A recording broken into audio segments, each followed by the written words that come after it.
Okay, now listen to me. Marvel needed something to slow it down to like break away from superhero fatigue, and I think they started COVID.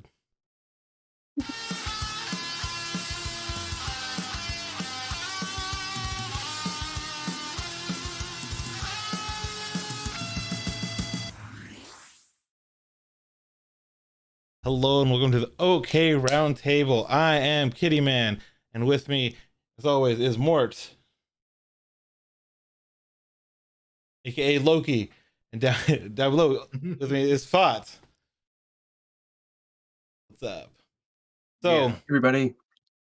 how's everyone going? We just got the wrap up of Loki. You know, like we're sitting here with the biggest stretched rubber band I think that they have done in the longest time, trying to set as many spinning plates as possible to see if they can fucking pull it off. But Fair.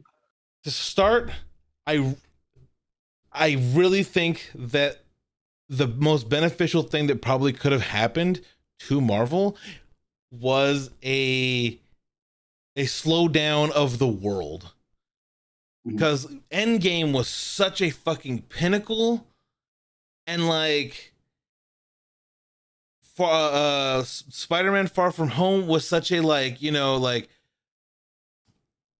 release of Like tension, like an epilogue that you get to just release a bit of the tension, deal with the effects of what happened. Like everyone's back. Like okay, it's just kind of a release of tension, and then you go, now what?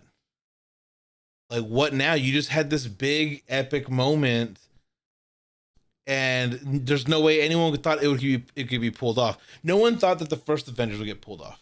First of all, and then you almost have, didn't. I mean, almost didn't. Like it's so shaky. Like all this shit with Ant-Man and Edgar Wright, the Hulk being what it was. Like it just, the fact that like the first Avengers came together and it was this big holy shit, they did it. And then they're like, we're not done yet. Then they go for another, what, 6 years on top of that, or 6 7 years, and they fucking land the dismount, and you're just like, what now? A lot of people are tired. It's been over a decade, and then what happens? COVID, and it just slows Right everything when we down. need a little bit of a breather. Yeah, and it's like, so we slow it down. You can take a little breath, and then what is happening now is what happened in comics before, and that scares the shit out of me. Where the MCU, the great thing about the MCU was that it was a nice unified timeline of events. You knew where to start, you knew when things were happening. There's a passage of time that you could follow very clearly.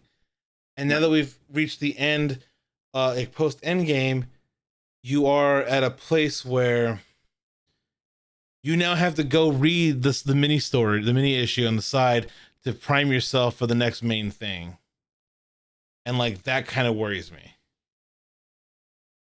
Maybe so. The thing that worked, I think, for Loki, and I'm going to go ahead and say that I think it worked, um, was telling a much more small, contained personal story that just had big, universe shaking consequences. Rather than being a big universal story. This isn't, us cutting to a different set of heroes every 30 seconds to see what they're doing set up for Thanos. It's just following Loki. It's just Loki. And we introduce new people through Loki, and we get to know them through that frame, and we start to appreciate or like or hate or whatever them. But it's all very small as far as the origination of the story. It's just a very small Loki story. Loki's trying to figure out where he fits in this universe. And that's a really big concept, but it gives you a lot of freedom to work with that. Trying to make it too big wouldn't have worked. They let the story kind of work itself out. And then well, I guess we shouldn't go directly into spoilers, but I know, jeez. uh, No, but what I'm talking about though is like you start off and you have like WandaVision, Falcon and Winter Soldier, and um, Loki. You have these three miniseries that are all primers and they're all linked together, and like it's all set up for what's coming next for the main movie. And then you have Black Widow, which is a prequel sequel. Bait. Black Widows, it's that's a long thing to talk about, I think, but because Black Widow's basically almost a vestige from Phase 3. It's more of a Phase 3 movie, at least as best I can tell right now, than it's a Phase 4. It might have lasting consequences. We might see a lot of Florence Pugh, moving on throughout Phase 4. But really, what Black Widow did for me was recontextualize Endgame. That's what it does for me. It actually kind of throws a wrench into the whole Black Widow character. That's kind of interesting. I'm not sure that that story was really told in the film, but the story that comes out of that is really, really interesting, I think. I don't know. Like thought you've seen all of it, right? Yeah, So going forward, do you think that this becomes required viewing? Because I feel like this has huge I, I implications.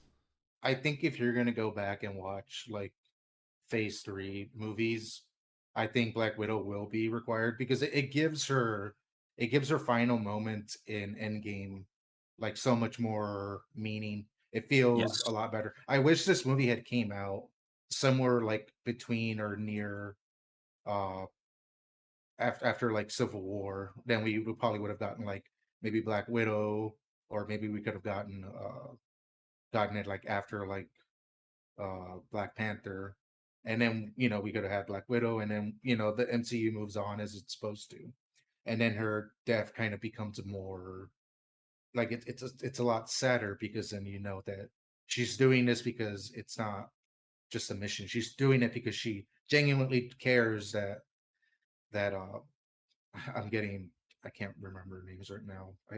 Come with the sister, No, the Archer. Oh, Hawkeye. Taskmaster, or Hawkeye. No, Hawkeye. There you go. Hawkeye. I yeah. She wants him to like survive so that they can go and return, so he can go and return and see his kids. It would make that sacrifice so much. I think it would have like hurt a lot more than it did in Endgame, because Black Widow kind of was like a background character. At least that's She how it was sort feels of like. put to the side because she didn't even get like a funeral scene or anything like that, right? Like it was just like she died, and then like everything, the pacing of the movie couldn't stop, other than that one Right. moment by the lake where they're like she didn't come back, and then it throws the fucking bench across the lake or whatever the fuck. Like, and I get that, like the pacing couldn't sacrifice the pacing anymore. It was already a long as fuck movie, It really was. and you Um, couldn't slow that shit down. so for what it's worth, this finished filming in October of 2019. So it was ready to go by certainly by the end of 2020 would have been ready to come out. So this could have been almost an immediate follow-up to Infinity War. But In a game rather. I was gonna And say it just it was. I think it was supposed to be a follow up to Endgame, but again, it's still set like you know like you see what happens in Endgame. Like she sacrifices herself, and then like here's her movie, and it's kind of like it just feels like Out of yeah, place. out of place because of that. It's out of place. right. It completely recontextualizes what we know about Black Widow from all of the previous movies. In Endgame, the impression we get is that she's sacrificing herself because she feels like it's the only way to make up for the red in her ledger. And we know that to be about murdering a kid and a bunch of other stuff. And now we find out that she didn't. She didn't murder a kid. And she actually got to really make up for it in kind of a positive way. I mean, not great, but something. Well, And then she does have yeah. a family too. So all of these themes we were seeing with Black Widow throughout the first, at least in Phase 3, very heavily. Like they just make her be whatever they need to fill that movie. It's really annoying, actually, to a certain extent. Yeah, because And I liked parts of Black Widow, but I'm really tired of it being okay. Well, we needed to have a broken woman, so let's just have her be, forcibly barren and really sad about it. But then we need to make a light joke about it later. We'll also do that too. I mean, obviously these are different people writing these movies, and it's having to rely on a framework that was set up by Joss Whedon of all people. But So it's also not great. Florence Pugh made that joke. If we're being honest, like Florence Pugh, like so That's true. clearly, like it affects the shit out of Black Widow. But Florence Pugh's kind of like, eh. Like again, the joke was kind of like, I have a dog. Like she doesn't Right. care. Like she doesn't give a shit. That part doesn't affect her in the same way. I think I kind of like that. Like it does feel weird tonally, but you can tell that they are I different people because of that.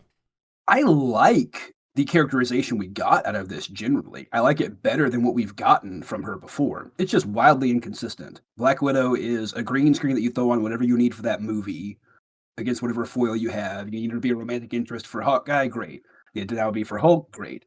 You had to kind of be for I don't know, Iron Man, cool. Throw that in, like whatever. You just throw her in there and have her be the foil for whoever you have that's a major male leading actor opposite of her. And it's frustrating. It's frustrating.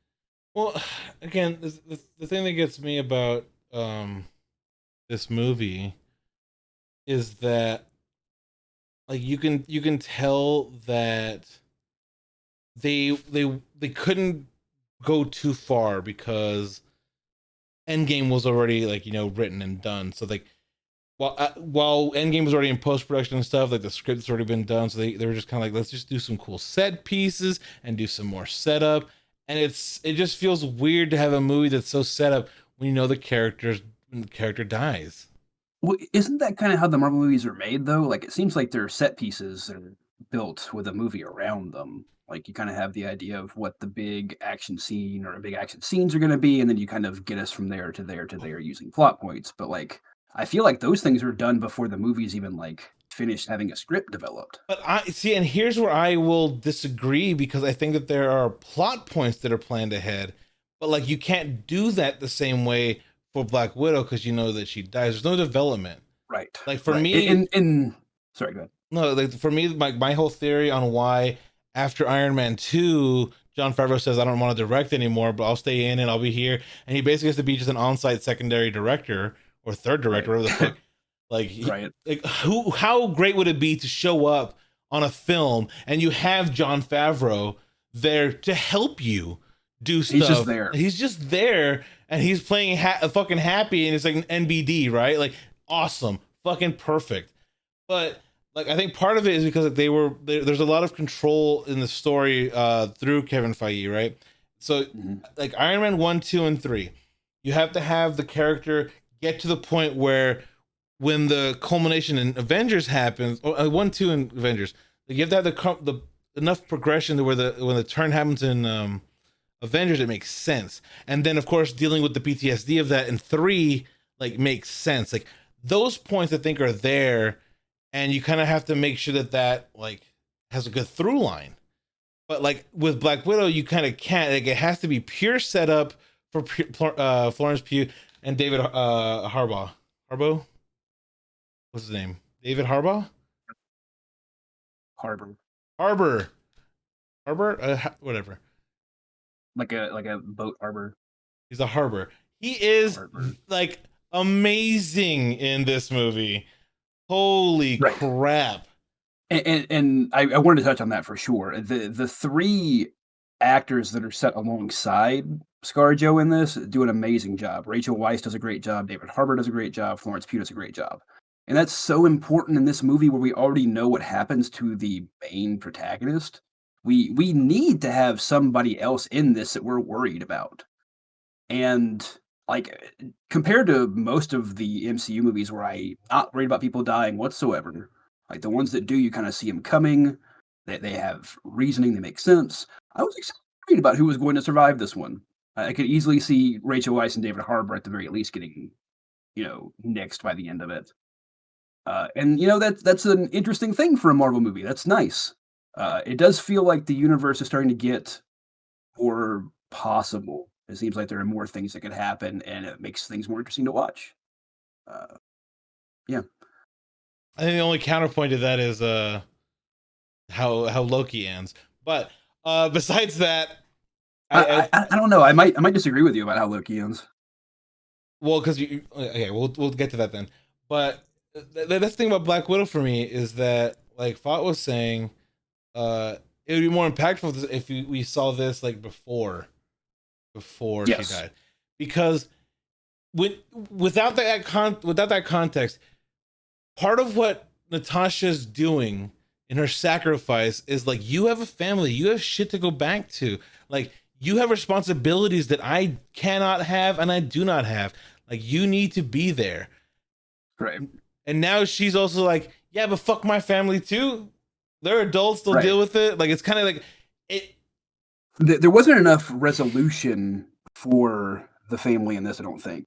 It felt like we're still going to get more, and I guess we'll get that as like another Black Widow with Florence Pugh taking over or something like that. But like, I agree.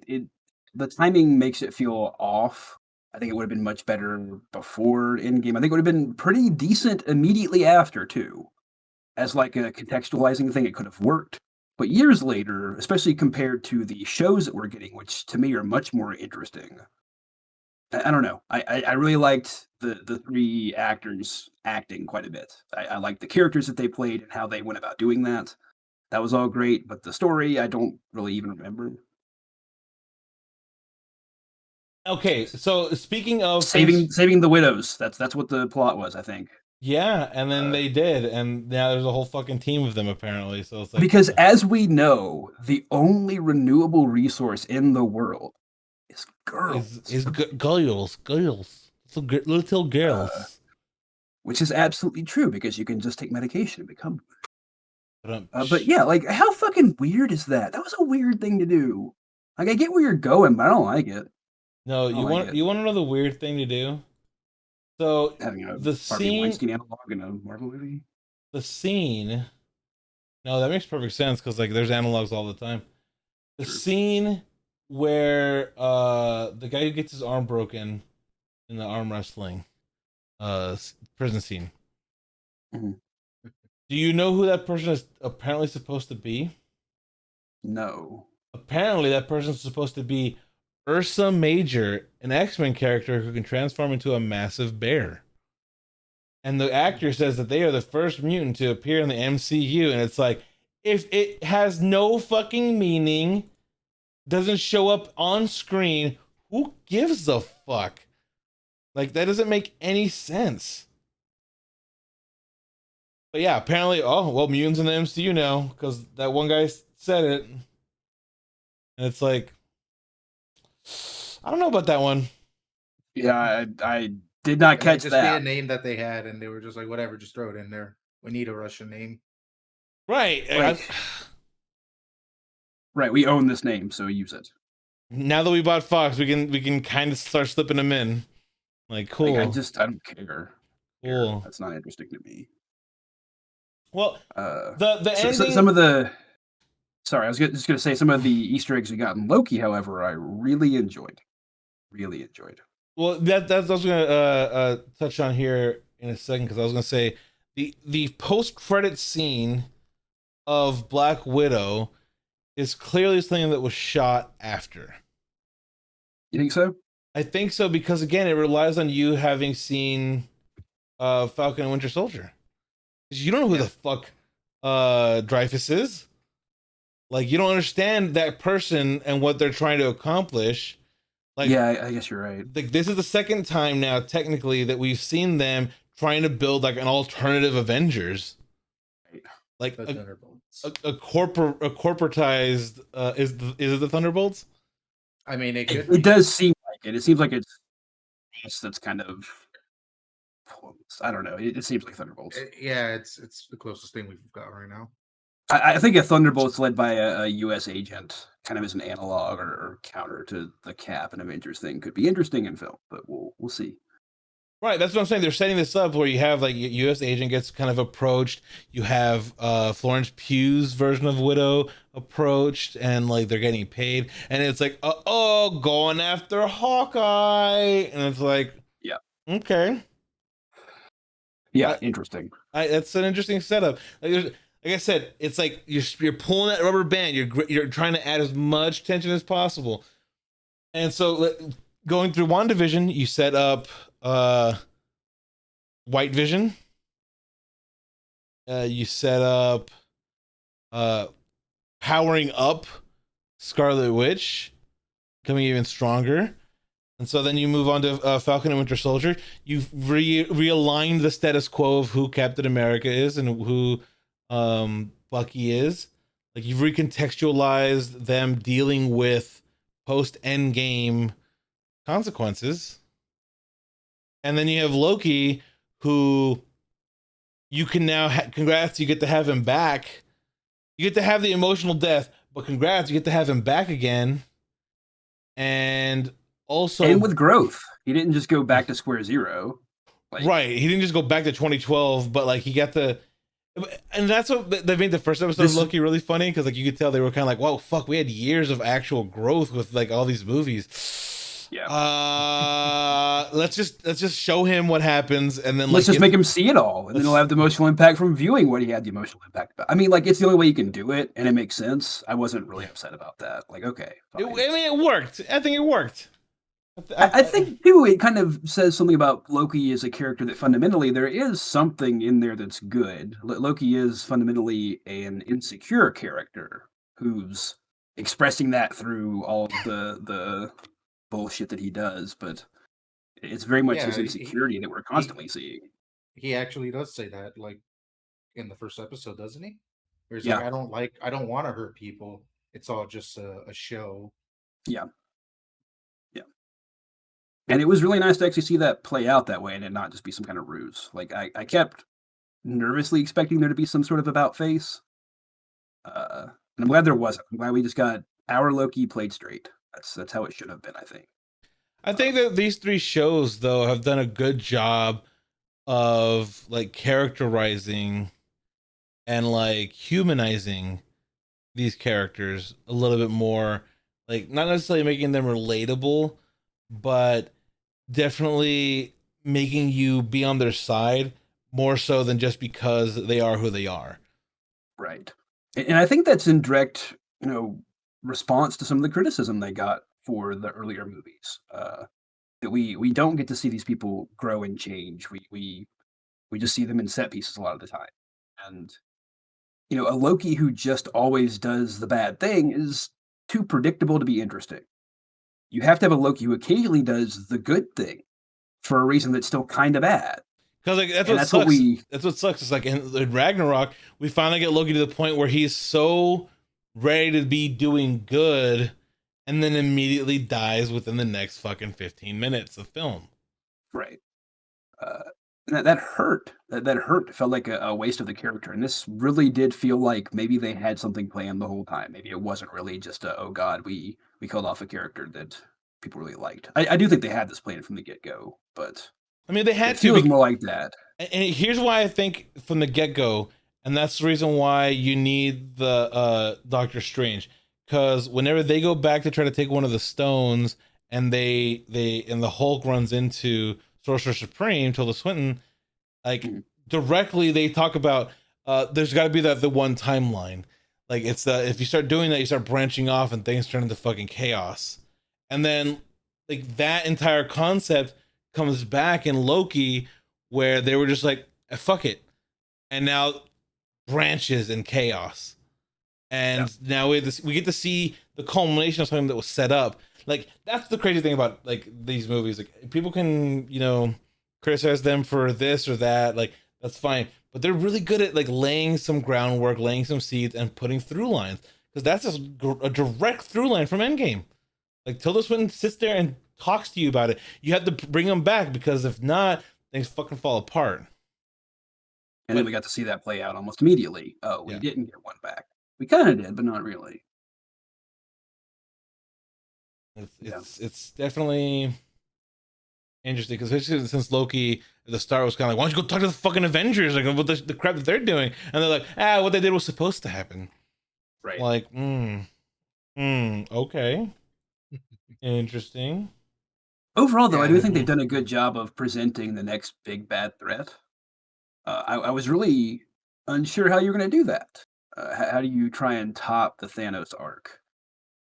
Because what made the Thanos arc interesting was because he was always kind of there in the background, but it wasn't up front and center until later on in phase 2.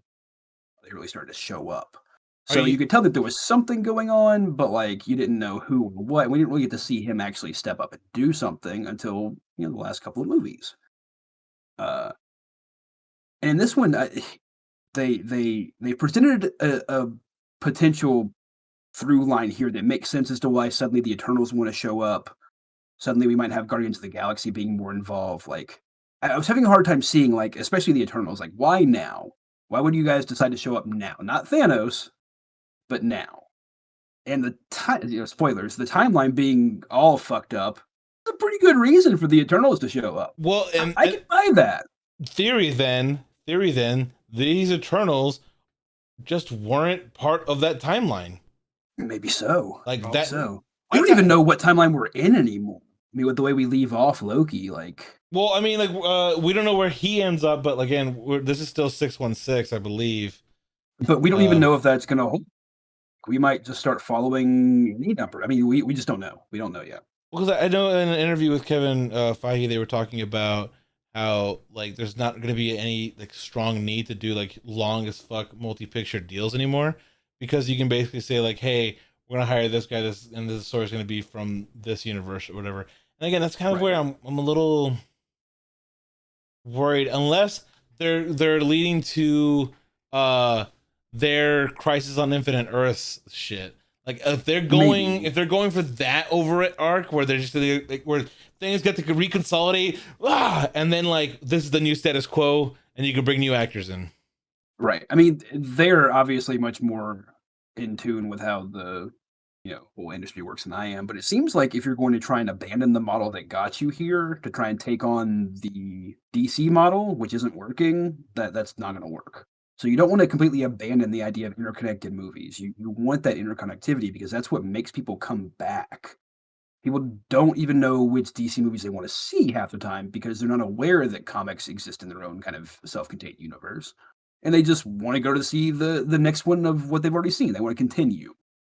Right. And they've got to have more thought than that, obviously, going in, and I think they do. I don't know. I think the way that we got to this point, though, is interesting. Again, spoilers for Loki. There's no way to talk about this without. But having He Who Remains be, I mean, it wasn't named this way, but it's Kang, right? Like we're all cool on that being Kang the Conqueror. Yeah. Cool. Variant of him, yeah. Yeah. So okay, good, yeah. All right, fine, correct. So that's not who normally is He Who Remains. That's not normally who's in charge of the TVA. And apparently, how it went about going was they were going to cast Jonathan Majors, who played Kang, in that role as He Who Remains, and they're like, well, he's kind of cool. Let's just use him as Kang. And that's interesting. Again, that leads me to believe that what they're focusing on is telling more small personal stories that you can interconnect with the universe, but not necessarily with the story itself. The story of Loki is really interesting. It sets up Kang. Now we have a reason for everybody else to be involved with Kang. But it doesn't have to be Loki starts off with the mission of, I'm going to go kill Kang. Like, that would have been boring. The way we went about it, kind of slowly getting there, almost a mystery box style, really. I mean, this was almost an Abrams style of mystery box to a certain extent. You don't agree? Oh, no, I just like I hope they weren't going, it would be good if we modeled something after what Abrams does. I don't think they were trying to do that. I think it just was a better version of what he tries to do. Like, sometimes he's successful, sometimes he's not. This reminds me a lot of Watchmen 2019, where if you know comic books, you kind of know where this is going. Like, if you know the Watchmen property, you know where Watchmen 2019 is going on a general outline. You just maybe don't know the specifics.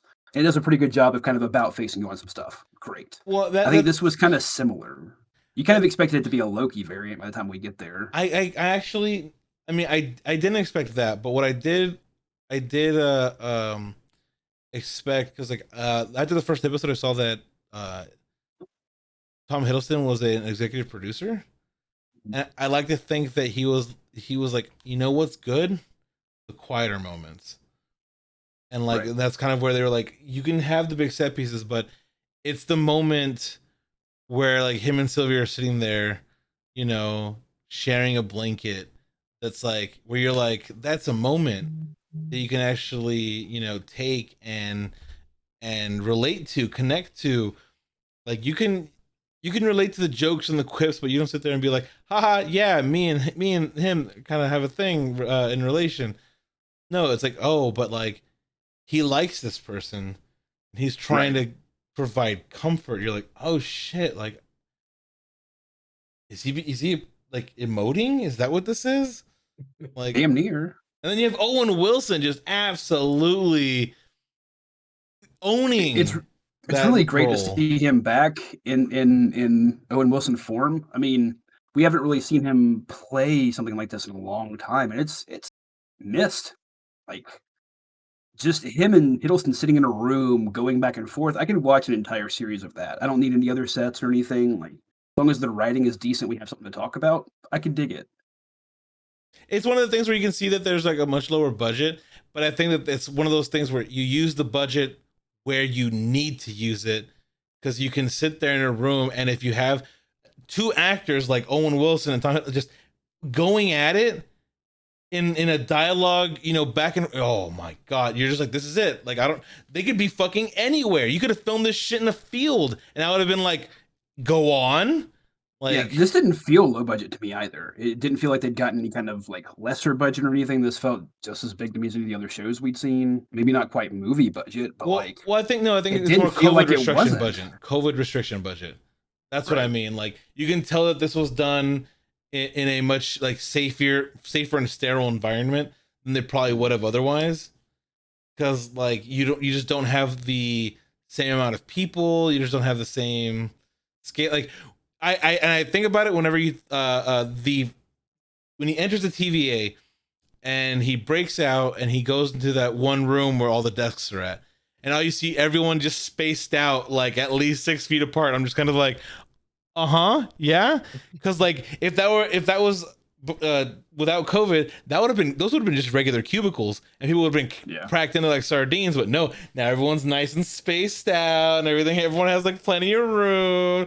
Don't worry about it, guys. It's safe. It Uh, worked though. So, if speaking directly about Loki, like, what would you say is your favorite part? My favorite part Yeah, of Loki. of Loki. Uh, I want to say, I don't know. I guess I'm not good at saying these things. I guess like the grand scale of it, like how they get it to be, how to get it to feel like as wide scaled as it's supposed to be, but you still just have, a handful of people. It feels like you're watching people kind of like going through like this huge universe, and they're just kind of like, well, what the hell's going on? Like everywhere we go, death and destruction follow. I don't know.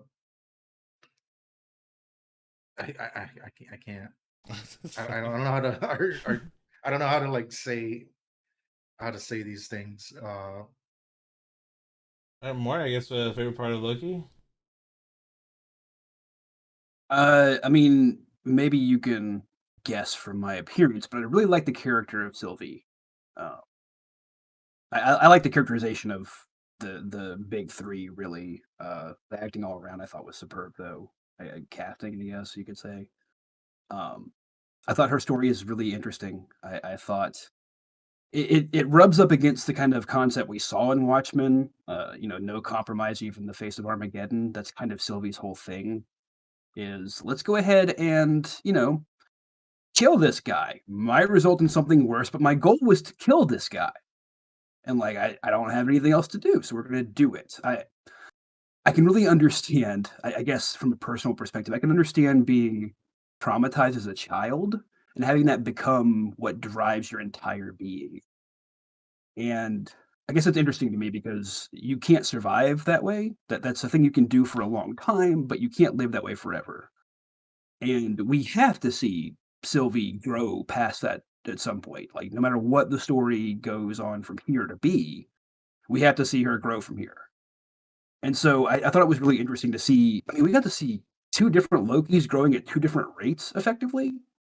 which is an interesting concept. We didn't lean away from the multiverse thing, which is great. I like the weird stuff. I think Marvel getting into weird stuff is great.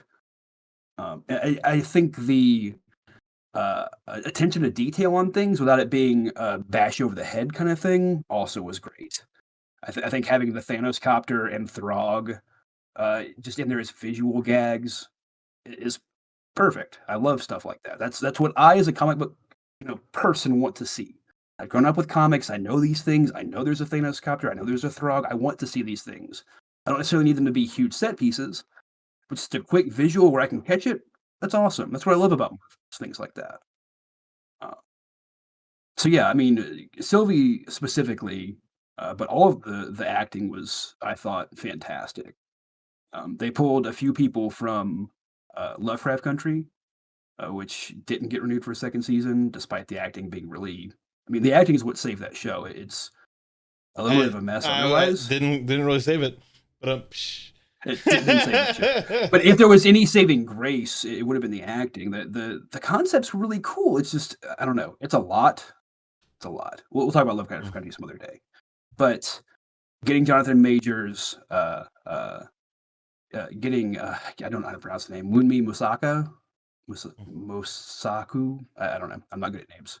But she did an amazing job too. I thought the acting, especially throughout the show, was really great.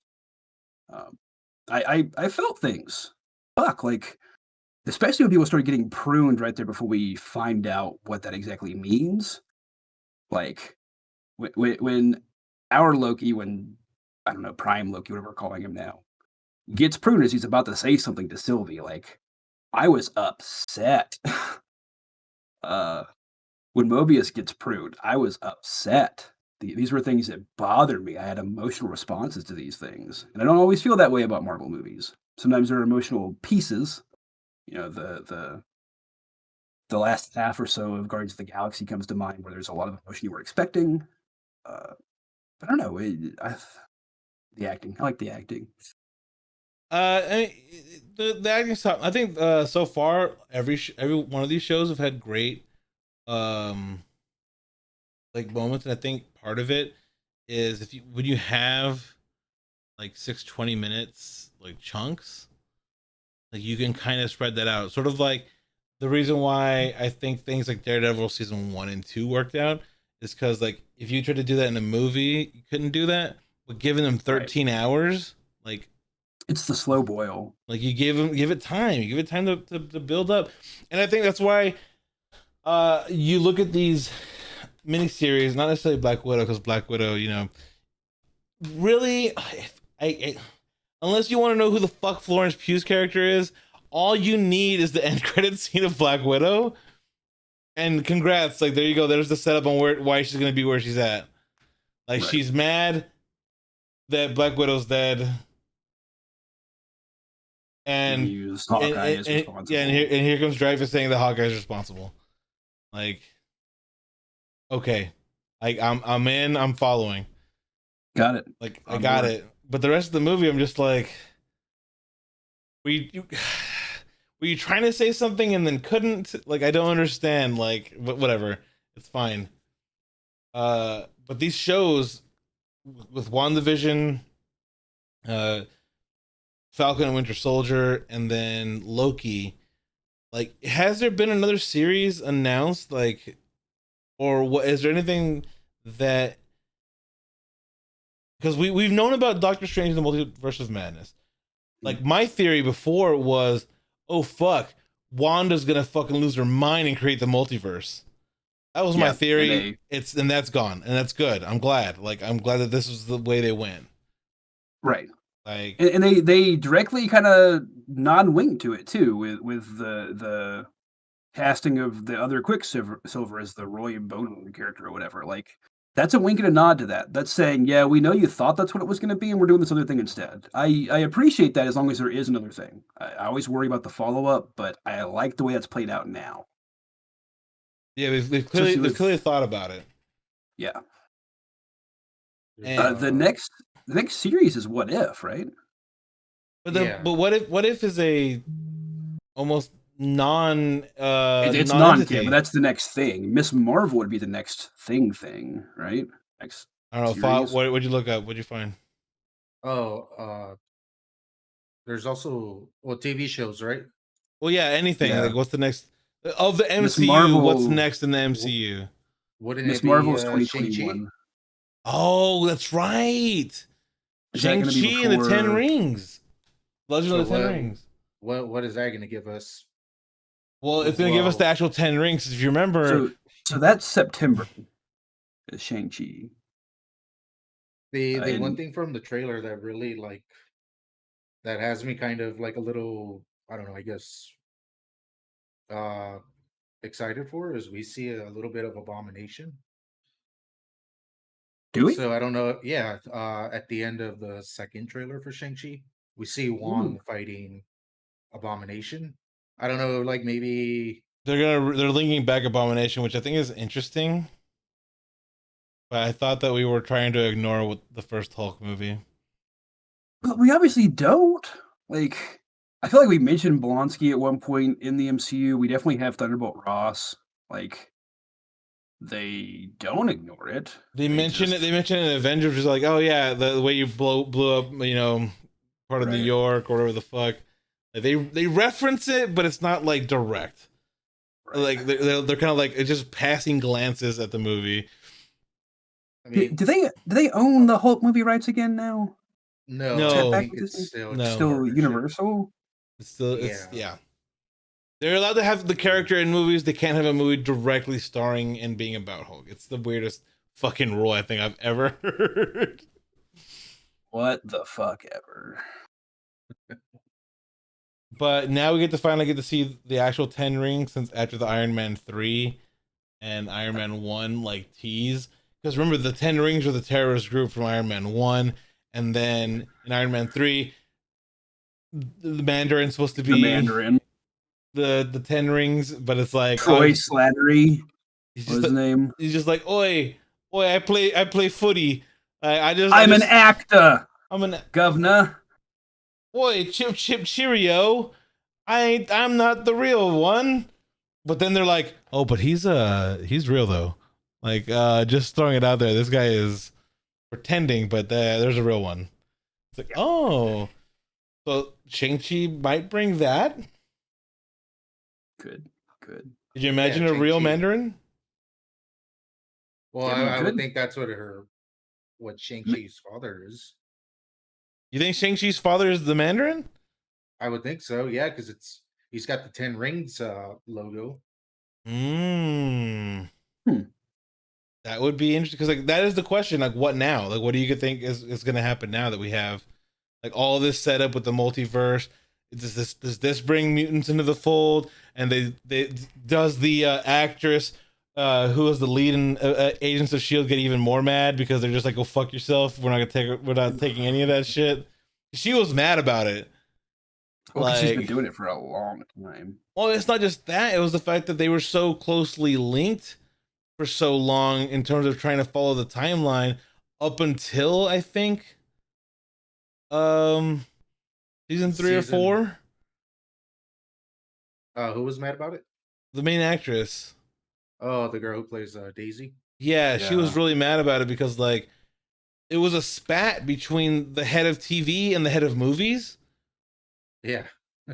Like I And she gets promoted where the screwed fuck, because of it. and yeah, because she was I remember directly. It was whenever this was happening, the head of TV and the head of movies were like fighting and shit, and they were like, "Well, we're not gonna let you do this. You can't use this." They were just fighting amongst. There was a lot of internal conflict between those two people, and at the same time, whenever they were kind of like, "Hey, so you gonna do any more Marvel movies?" Everyone's kind of like, shit, I don't know. Like I maybe." And then once they were like, they squashed that shit. They were like, "Fuck off." Like we're gonna let Kevin Feige take over everything. It's gonna be Yeah. on. Then they were kind It, of it like, was Alan Fine, is who you're thinking of. "Is okay." Who? Yeah, but He was the one that was the TV producer who wanted to like big boy Kevin Feige, and it didn't work. yeah, they were kind of like went poorly. his shit's better than yours. I hate to tell you. Who would have thought that somebody who helped tank KB Toys wouldn't be good at making movies? Shocker. But yeah, so after that, that's then everyone's kind of like, yeah, I'll do some more movies. Yeah, like Chris Evans was totally like on board again. Liam Right. Hemsworth was just like, yeah, Chris Hemsworth. Was all, Yeah, I mean, it makes you wonder how close we got to not having the MCU at all. or at least Like, post it almost fell Avengers. apart there for a minute. Like, okay, we got Avengers. That was cool. We can never pull something like that off again, so let's just end it. Like, it very much almost stopped right It there. almost did, because I especially with the fact that you can tell Phase Two had a lot of like like it was the middle child, and they knew it because they were leading towards You just Endgame, got to get there. and we just have to get there. And it's why you have like the Iron Man 3 there. You got it's kind of Ant-Man. You're trying to introduce things. Thor, the Dark World. Thor the Dark. And again, Oh. that's why this works so well now, is because they have, you have Kate Herron who's coming up with her idea for what Loki's going to be, and then you have Kevin Feige who's, part of that process, so that when they are coming up on, hey, I've got Jonathan Majors coming in as He Who Remains, they can make that decision. Well, let's just make him Kang and roll with that. Like, that's not a traditional comic book thing, but it works.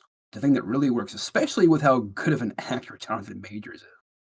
Like, he's on screen for like what, 10 minutes tops? Maybe.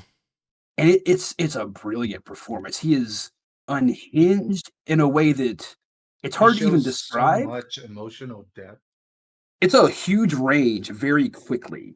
Yeah, and I can believe that he can play King, because King is just like a whole bunch of different copies of him, with following King Prime or something like that. Right. I mean, I've seen him do the angry, serious stuff in Lovecraft Country. So the only thing I didn't know he could do was kind of the more lighthearted, unhinged version of things, and he did a great job of that. Do you think he can do King Fu? I think he can do Kung Fu. I really do. Have you seen him without a shirt on? I have not. No, not You quite. should. All Man could do Kung Fu. all right. I'll keep that in mind. Kang's gonna be the big bad now. Okay, like I can see that. Like I'm curious. But what were you say, Fat? I don't know if it's gonna be King, but I kind of don't want him to be like the next Thanos. No, I mean like I don't know. you think he'd be the next like Avengers level threat, not necessarily like Endgame level threat. Like Avengers 1, Oh. you have the main conflict, and then they're gonna reveal that it was actually more than that. Because again, they're setting up all this shit. Like they're setting up to have Wanda be even stronger. She was already fucking strong. She's not gonna be stronger. There's gonna be a multiverse, so Doctor Strange has to be involved. So you can have Doctor Strange, and I'm assuming Scarlet Witch, uh, teaming up to try to handle that shit. Agatha is going to be back too. Agatha's gonna be back. That's gonna be great. Kevin Feige did say like they want to bring her back. Why wouldn't They just- you? Holy just don't know. shit. Like, Like- if you can get Catherine Hahn to do something, do it. Not bringing her back would be stupid. There's no way that she's more expensive than anybody else who could fill that role, and she's brilliant. Like, I No. really like what they're doing with casting. The casting always shocks me with how good it is. I don't know. I mean, you gotta give them something to do, and again, that's where, again, Black Widow, I feel is not a necessary viewing of the MCU, and that's really unfortunate. Whenever like yeah, it recontextualizes stuff, yeah, but like it ultimately, until we can see like any sort of payoffs from those setups, like it seems like it's completely miscast. Like unless you're gonna have fucking David Harbour fucking like Red Guardian the shit out of things and just nonstop, cool. Invite him in, give him a fuck ton more to do, sure. But like right now, I do not give a shit. Like it's such a weird, it's such a weird thing, because like the implications of what's happening in Loki and everything else, I'm just like, oh, there's these bigger things. Like what's happening to Russian Captain America is kind of like, okay, like the stakes are bigger. I like him though. Again, like I like the smaller personal stories. I just do. The big world spanning stories can get really tiresome for me. But I like David Harbour. I like letting him go loose and be Russian Captain America. Like, I don't know if you could have gotten a better person to do the role for sure. That's what I'm saying. But like Uh, again, they finished it 2 years ago. Like, so what are we doing yeah. here? Like like we have all this set up to where like now I know Florence Pugh's gonna definitely be back, which Right. okay. Which we assumed that the minute she got cast in Black Widow. Like everyone assumes, okay, she's gonna be the new Scarlett Johansson. Cool. She's new Black Widow. And I'm And assuming so they're and gonna I bring her think back. yeah. I think But I they're think bringing Scarlett throwing back. David Harbour and Rachel Weisz in there though was a good choice because it gives you more than just, oh, we're doing a replacement Black Widow. It gives you the Widow family, which is funny enough. What I wanted to see more of more than anything else was more of the Americans style of, okay, we have a Russian spy family. Let's play with that some. That's That would have been fun. a good movie. I liked that. That Let's would have just been a do, I good mean, movie. skip all the present stuff and just do it all in the 90s as a Russian family in America. I mean, And they I did would it be with Captain Marvel. Like they did it. right. Like yeah, let's go back and just watch Scarlet. I mean, just watch Black Widow as a child, like doing wet work missions and shit. I Oh, liked it. I like David Harbour a lot in this movie. I just think he plays that part so well. Uh, when he's talking about like, has Captain America ever mentioned me? Like, which brings up its own set of questions. Like, who did he fight? Like he truly believes he fought a Captain America. So which one well, did he fight? here's the thing. Cap was on ice. Isaiah Bradley was in jail. I was gonna say Who there was was it? Isaiah Bradley. Who's the other super soldier? Like if that's the setup that they're throwing out there, that there's another super soldier. Right. Is there Like another Captain America that's been operating? Have they just been reusing Captain America's? Like, was that a fake Captain America? Was that fucking Bucky that playing Captain America as part of like was that uh, Nomad, a propaganda movie? Like, there are so many cool Oh things we no, can do man. with that. Let's right? just do Fought? that. Yeah. Like what if it was Nomad? Like See, there's some cool stuff in here. there's setups, but again, just like that one guy saying like, I was Ursa Major, and it's kind of like, fucking No, you how? weren't. Like fucking how? Like No, you no. weren't. And if you were, you died in an avalanche, I guess, dude. Fuck you. Right. You're Like gone, so it doesn't matter. like it's just it's like you can't deep dive that deep in the Easter egg and then be like, we did it. Like no. Like that's way too deep. That's way too deep and hidden, too many layers on top of it. Yeah. Like I need it to be just bit more direct. You know what I'm saying? Just a bit more direct. But I'm looking forward to what's gonna happen.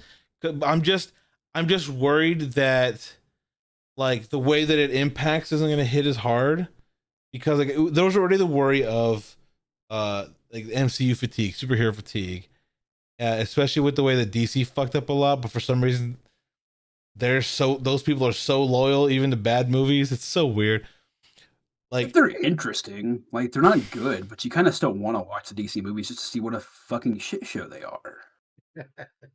yeah, but what I'm saying is like you now have like, hey, we're gonna enter phase 4 with things like Doctor Strange and Multiverse of Madness. And it's kind of like, okay, they're going to hit the ground running because they're making sure that they don't have to sit there and explain why there's a multiverse. Right. Like, but now it's kind of, you have this required viewing of 3 shows. Like, I'm Yeah, wondering if it's not going to hit. I think that's my biggest fear because like I can tell you like I've been trying to get my like family to watch like these TV shows and they just don't want to. They're like, oh, like you can just tell us before we go watch the movie, like what we need to know. No, these are actually And I more and I and I interesting than and the I and I movies have and I, been. and I think that's actually a waste because these are like great shows. I don't know, like I get like the whole like I don't want to have to watch this to like have to understand what's going to happen in the next Doctor Strange movie. But I don't know. It's just not a. Right, and that was my whole thing. Like It's like that happened in the comics industry, where you're kind of like you can have like we're having this next series, but did you read the miniseries on the side to let you prime up to what's happening here? Because what ended up so Right. over here, Ant-Man did this shit, and so that's how you know and it's kind of like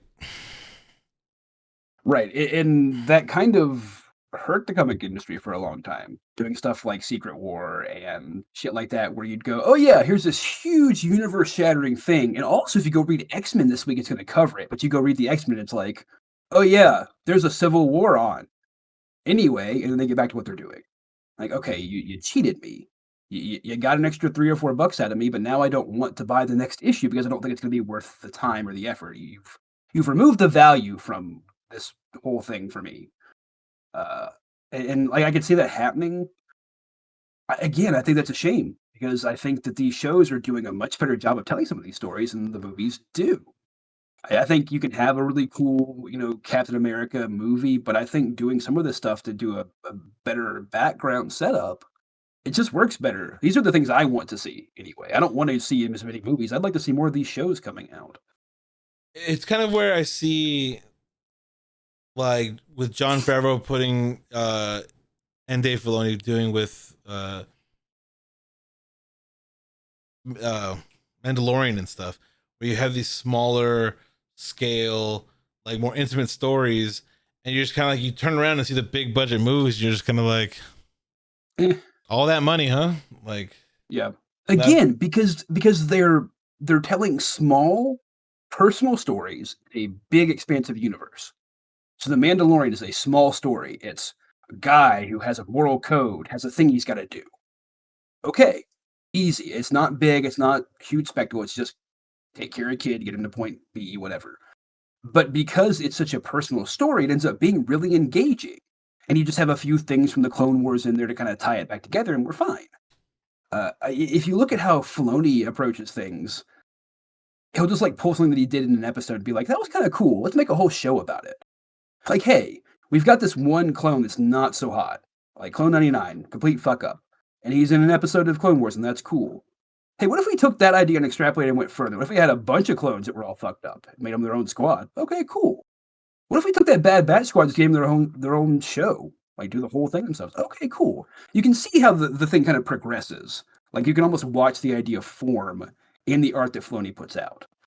And again, because it's smaller, we care about it. We have an actual attachment to that.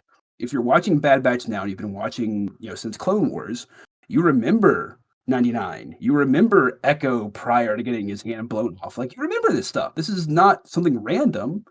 But if you don't know what any of that's going on or anything, you can watch Bad Batch and get the story of what's going on there.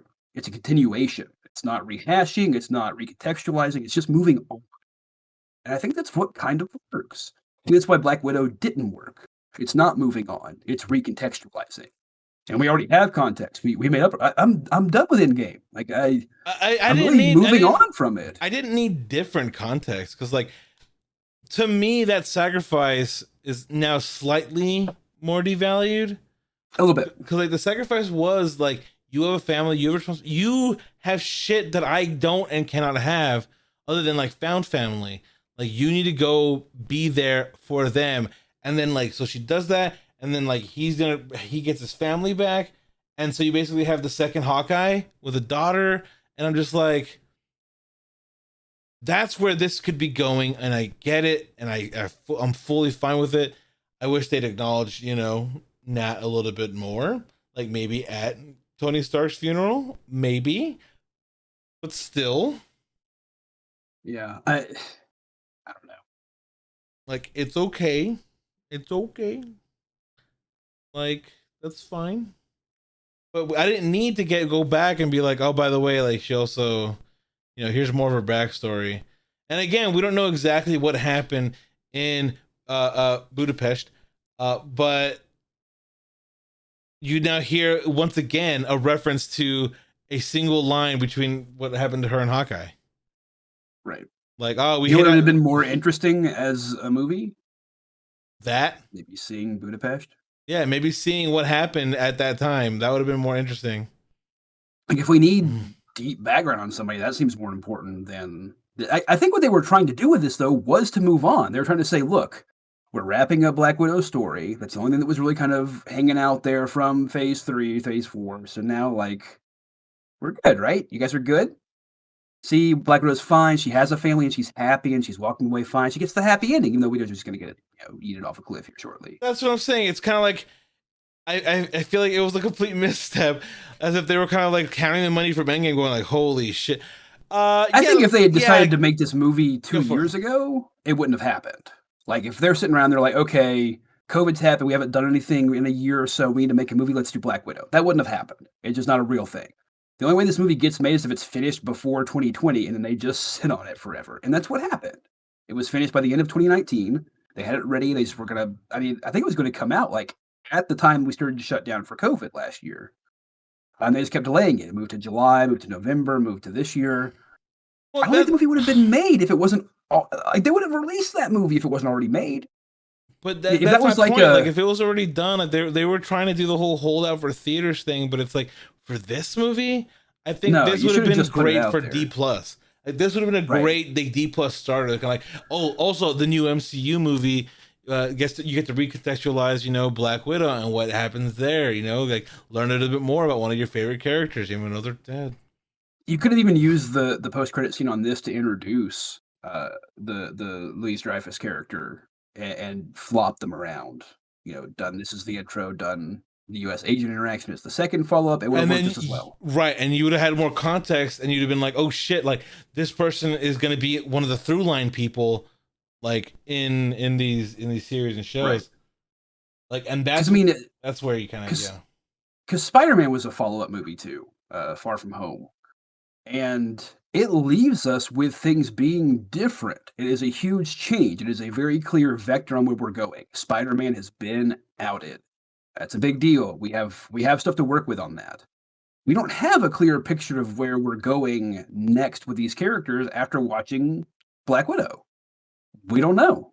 We know what one person's kind of doing. We know they're being misled, so they're probably going to be, fake probably villain about face at some point. Yeah, Yeah. we get it, but like, it's not as clear as what we're doing, and that's why it's not really as interesting. There's nothing left for us to hold on to go, okay, what's next? The Florence Pugh what's next is not enough. It's just Yeah, not. I need to know what David Harbour is going to be doing. Yeah, Like, that's where I want. Like, I want more of him in the MCU. I very much do. it kind of knowing that there's a shit ton of fucking widows though is like They need to undo that. they need to do something like, but like, Oh no, all the widows died. no, because then you run into the fucking Resident Evil problem. Like, again, I don't know if you guys All of remember the widows died on their way back to their home planet. no, like they all team up, they're all fighting, and then they all just die in an explosion, and then there's only one left now, and it's all like, it's Florence Pugh, she got out, and they're like, oh man, if only all the other widows didn't die. Yeah, Like, too bad. I I guess girls aren't a renewable resource. Weird. weird. Goyles. I wish Goyles were more of a renewable. He's like, what the fuck? What the fuck does that? What does that line even mean? You fucking weirdo! Like that's what I'm saying. I think that there's a lot of things that were like in plans and in development, and they were just kind of like, Even that plot point would play better if it's not after Cosby's let out of jail. Like, you waited long enough for it to not land well. That's wild. Like, you had a time sensitive plot point and you waited until it wasn't time sensitive anymore, somehow. And then I don't know, man. It just, why did it have to be the weird Trigun fortress in the sky thing? Like, That's been done so much in Marvel. Like, I'm so tired of it. Like, okay, so you've just been up there the whole time. How did you not run into the helicarriers? Like, they've been operating since like the 90s, apparently, based on Agents of S.H.I.E.L.D. So, like, how did that not happen? Like, jeez, what is our like NORAD doing in the 90s? If there's, I mean, there's helicarriers flying up there undetected. There's this thing. There's aliens coming back and forth. What are we doing? what is Shield doing if not being a multinational organization? Like, you're fucking with Wanda because she's running a town. Like, go deal with the fucking flying evil fortresses. What are you guys doing? no, I mean, as far as like, so like Shield to me was always kind of like, we're above, governments thing. Right. But It's like, supposed to be like a UN, but functional. but Russia seems to always just be that like, well, those Russians, they are equally technologically capable as us. Haha.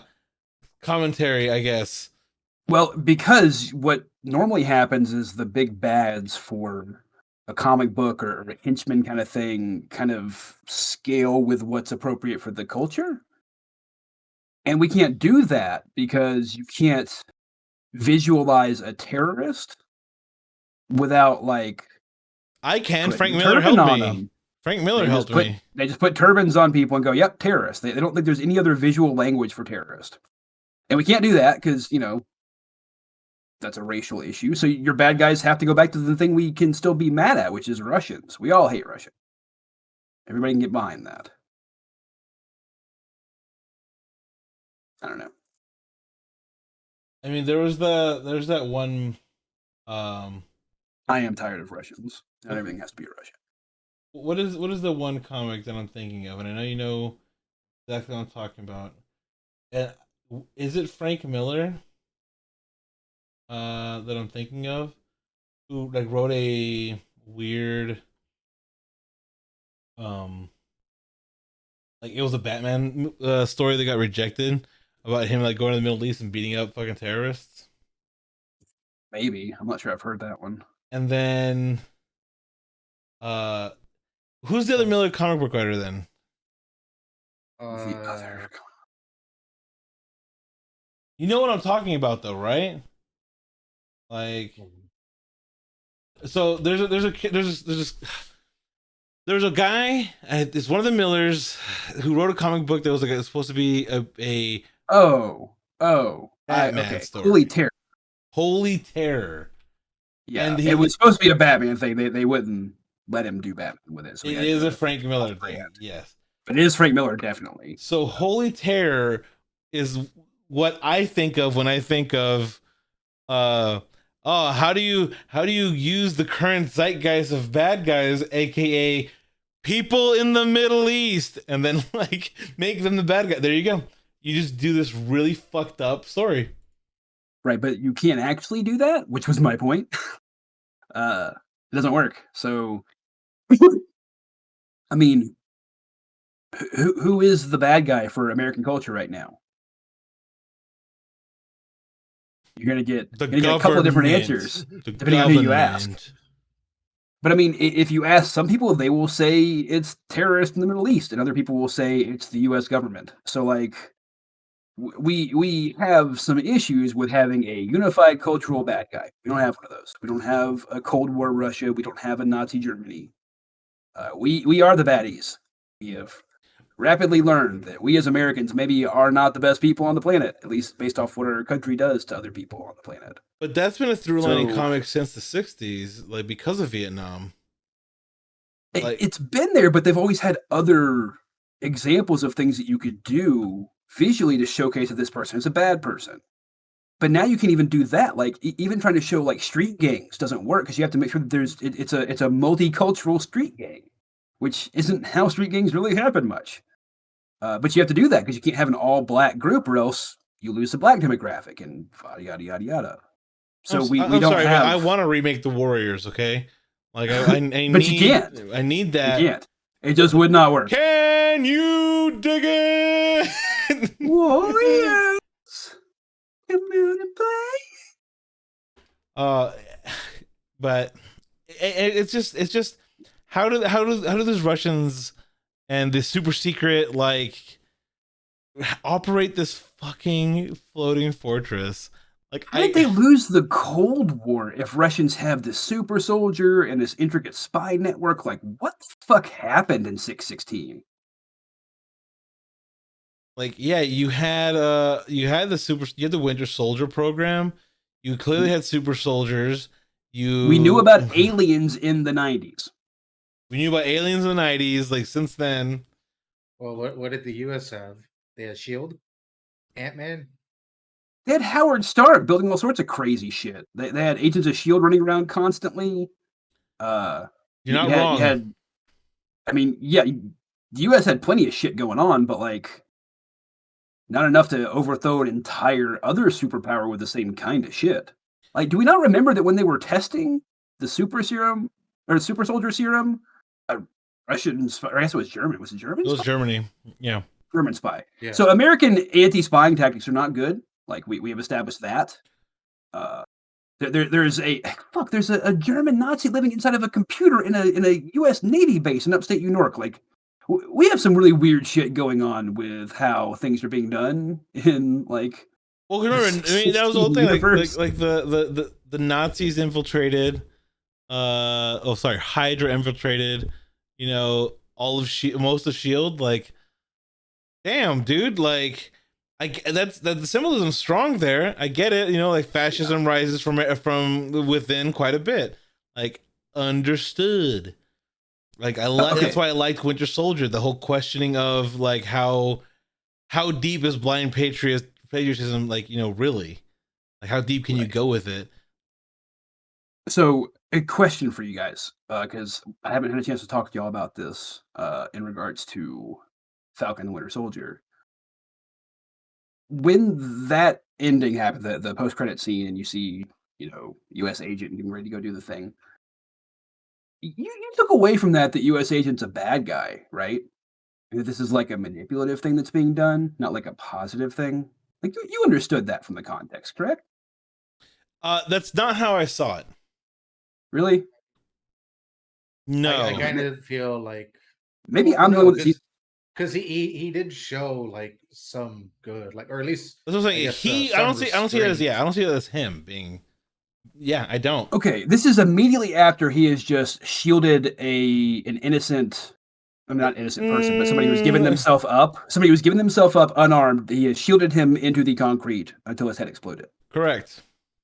So my takeaway from this was U.S. agent is like full fascist, maybe even like an actual, like, maybe we have Hydra popping up again or something. Like, not good. Not good. Is that what you take Dreyfus' character as, like a Hydra like reformation? Yeah, she's bad. Her being bad is obvious. U.S. agent being bad is not in the same way. Because I don't know. It seems painfully obvious to me that's what we're going. Like, this is a person who's got some decent fundamental stuff in there somewhere, but has been just ruined by the toxic masculinity of the American military, I guess. Like, they're just not. He's not a good person anymore. Like, he's a murderer who's being twisted by the serum or by the power it brings with it or something. But like the direction, the vector we have for John Walker is not good. See, I saw a lot of people walk away from that scene. I don't see it as too black and white. Is that black and white? Okay. Like, but I saw a lot of people walking away from that scene thinking that like this is a good thing, that her character is a good character, that he is good, that the suit looks cool. Like, that is an incorrect take, I think. That is my problem. That is my problem. There's something more to it than just like I guess I don't know. Like I don't get how anyone can see that and be like, oh, that's a good thing. Like, no, I think somebody's trying to take this opportunity where we don't know where all the Avengers are right now. Right. Someone's trying to take power in amidst the chaos. Like post Endgame, like, and power vacuum. Stark's dead. Cap's dead. Right. Yeah. And U.S. agent could be like that face that they need. That was the obvious takeaway for me, and I saw a lot of people, especially on Twitter, that were like, "Oh man, that guy was awesome, new costume." Like, no, guys, he's a fascist. Like, the costume is. See, again, that's where I'm like, I think the what they did in the show, personally, with U.S. agent and John Walker specifically, when they're sitting there and they're having those conversations, with, Black sidekick character number 472, when they had those conversations, it was kind of showing they're kind of like, hey, dude, I know you're a good guy. And like it's one of those things where it's not necessarily that I don't think that he himself is like fashy. I think that there's this hidden part of him that's kind of like he thinks he's doing the right thing, whereas Dreyfus's character is like, let me take your good intention and absolutely fucking twist it to my fucking will. Like that's what I see Yeah. her. Like I don't see him as like, oh fuck, he's bad. Oh fuck, like no, because I think the costume does look nice. So I always like the U.S. Agent's costume, but like the whole thing I do is, too, but it's fashion. but like, again, it's just one of those things where you take into consideration that he is a good man being misled because of like the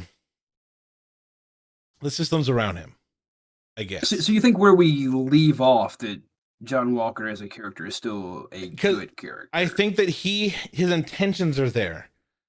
Okay, Like but intentions. Mm, we haven't seen any more actions from him, is my point. Like his entire setup has been, I'm trying to do a thing that's never been done, which is take fucking Captain America's place. But then you yeah, find but out it's that it happened with also Isaiah Bradley. But like, and that's a whole different conversation. But like, he's trying to be the like face, and like it's very corporate and very controlled. Like but he's trying to do good. It's why he went to multiple tours, in the middle. but He's but doing what he thinks is the path to be a good person. but the whole point of that story though is that what he thinks is required to be a good person is shifting. The lines are blurring. The gray is But becoming he was more already a soldier. prominent. Like that was already there. Like But I mean, but we saw him actually kind of caring about people. Like he has a friend that he cares about and stuff like that. And then we saw that change into somebody who's willing to bash somebody's face in with a shield on the concrete. Like because his there friend got was a killed. Like again, I know, but that is a change. but that's That's what not a I'm saying. change There because is he a was a change. soldier. If that happened on the fucking battlefield there, he would have shot those fuckers too.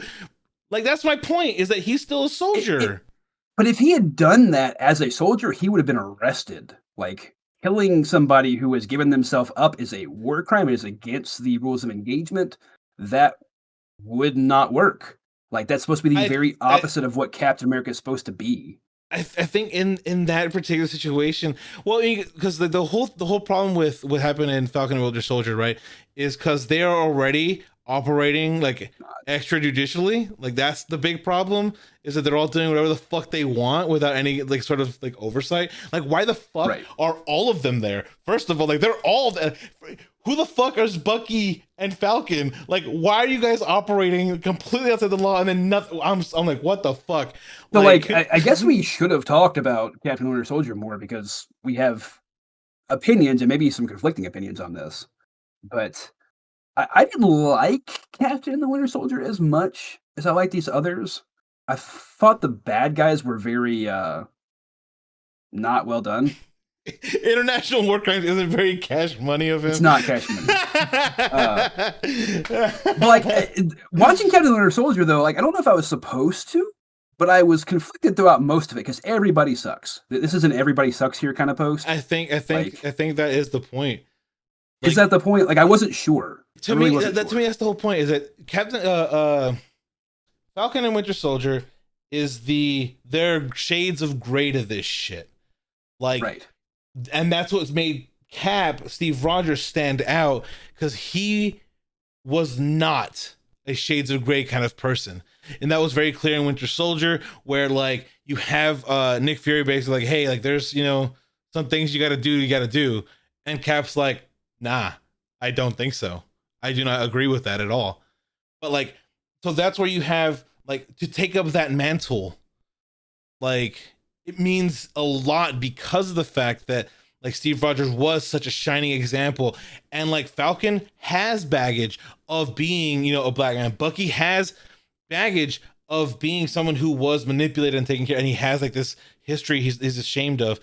Like John Walker, like is trying to be this idealized version, but like he grew up in a different era of war where it's not fight the Nazis and these are the bad guys and this is what we're gonna be doing. The newsreel, like he's fighting like he grew up, fighting an insurgency and this and that. Like it's a much different warfare, and like that system that he like grew up with. That's where he failed as Captain America. He failed in that regard. But like I feel like he was always with this intention that this is what's right, this is what's going to protect the most amount of people. Like he's doing the most amount of good that he thinks he can. And I think, but it's still not I'm enough. just saying I think it's not if a enough. real life US agent just smashed the fuck out of an Antifa person's face, it wouldn't play well. Wouldn't go so hot. I thought it was really interesting how quickly people were willing to forgive his just wanton murder. Because, like, oh, well, I mean, Wyatt Russell's kind of handsome, so, like, we just forgive him, right? Fine. He made a boo boo. We all make boo boos. I don't know. I don't know what the fucking point of Captain the Winter Falcon and the Winter Soldier was really supposed to be. I got the points they wanted to make, but I don't think it made them well. It just kind of Maybe used things that were in the current zeitgeist. Using a flag smasher to be an Antifa analog. Okay, we get it, but kind of boring, a little trite. I don't know. uh I don't know if you guys know this, but like Falcon and the Winter Soldier had like a story, and then the pandemic happened, and then they had to rewrite it because I think in the original writing they had like a pandemic style event happen in the show, but Yeah, because COVID-19 happened, they had to do a lot of rewrites because I don't know, I guess they must have felt it felt like too close to Too current too events. real. that actually makes Yeah, some sense to me. that's why like that's why there's like moments in like Falcon and the Winter Soldier where just things kind of like there's like a lot of expositions. Like they had an actor, uh the old lady that the girl really cared about. She was supposed to have a bigger role than what she was given. Like they cast this I don't know her name. Hold on. That's interesting. I would like to see Yeah. if there's any info on what it was supposed to be I'd like to before read they some had to. scripts from that. That'd be interesting. Yeah, Like, Yeah, because like again, for me, I know that I know that the director has gone on and like said a few things about like, you know, some things had to like be changed. And then I think Marvel even told him like just stop saying stuff like that. Like this is the way it was supposed to be. And then he was told like he I think he said something along the lines of like, oh well, it's written the way that it had to be, sort of thing. which I again, don't know. I'm for that sort of reasoning as well. Kind of like you can talk about alternates all the time because like you can talk about Edgar Wright's actual Ant Man and blah blah blah, and where that would have led Ant Man as a character. Like okay, sure, but like we're not. You can't talk about those hypotheticals unless now you have the multiverse, which is like, hey, Edgar Wright, you want to make a fucking Ant Man movie? We'll have an alternate universe. Let's go, baby. that would be interesting. Give him the I would be redemption up for arc. that. Give him the redemption arc, baby.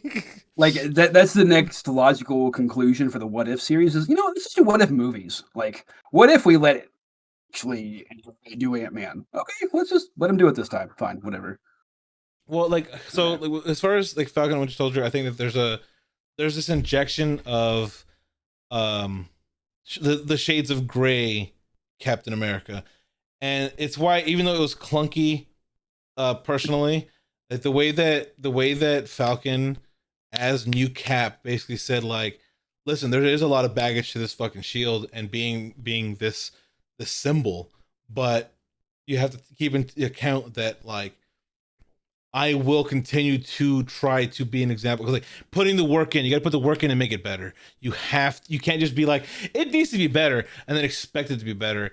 And that's like the thing that with Isaiah Bradley and him like discussing where he's going like fuck, like you're gonna be basically the white man's puppet, and he's like no, I'm going to do the best that I can. Like it may not be perfect, I may fuck up, and I may like look bad, like doing it, like trying, but I'm gonna try. I'm not just gonna fucking throw in the towel. Like, and I think that sort of conviction is what you need to recontextualize like who Sam is as Cap. Like this is his Cap. He's not Steve Rogers. He's not the fucking shining example of good. He has his baggage. Like the thing that he grew up with his sister. Like he had a whole different like life growing up compared to what like this this white boy from the 40s. Like it's just a whole different You don't life. say. Like how weird. Golly gee, it's so different. And I think that's what like he wants to be an inspiration to those who don't see that. And like, okay, so I see where they're going with that, and that's why I think like U.S. Agent is kind of like you have this well-intentioned person who is a soldier. He was crafted through the toxicity of like sports and then like of the military of the American military industrial complex, and like he has this idea of like I'm doing the right thing, but there's always that person who's like pulling those strings and making him do like things and telling him it's fine. This is okay.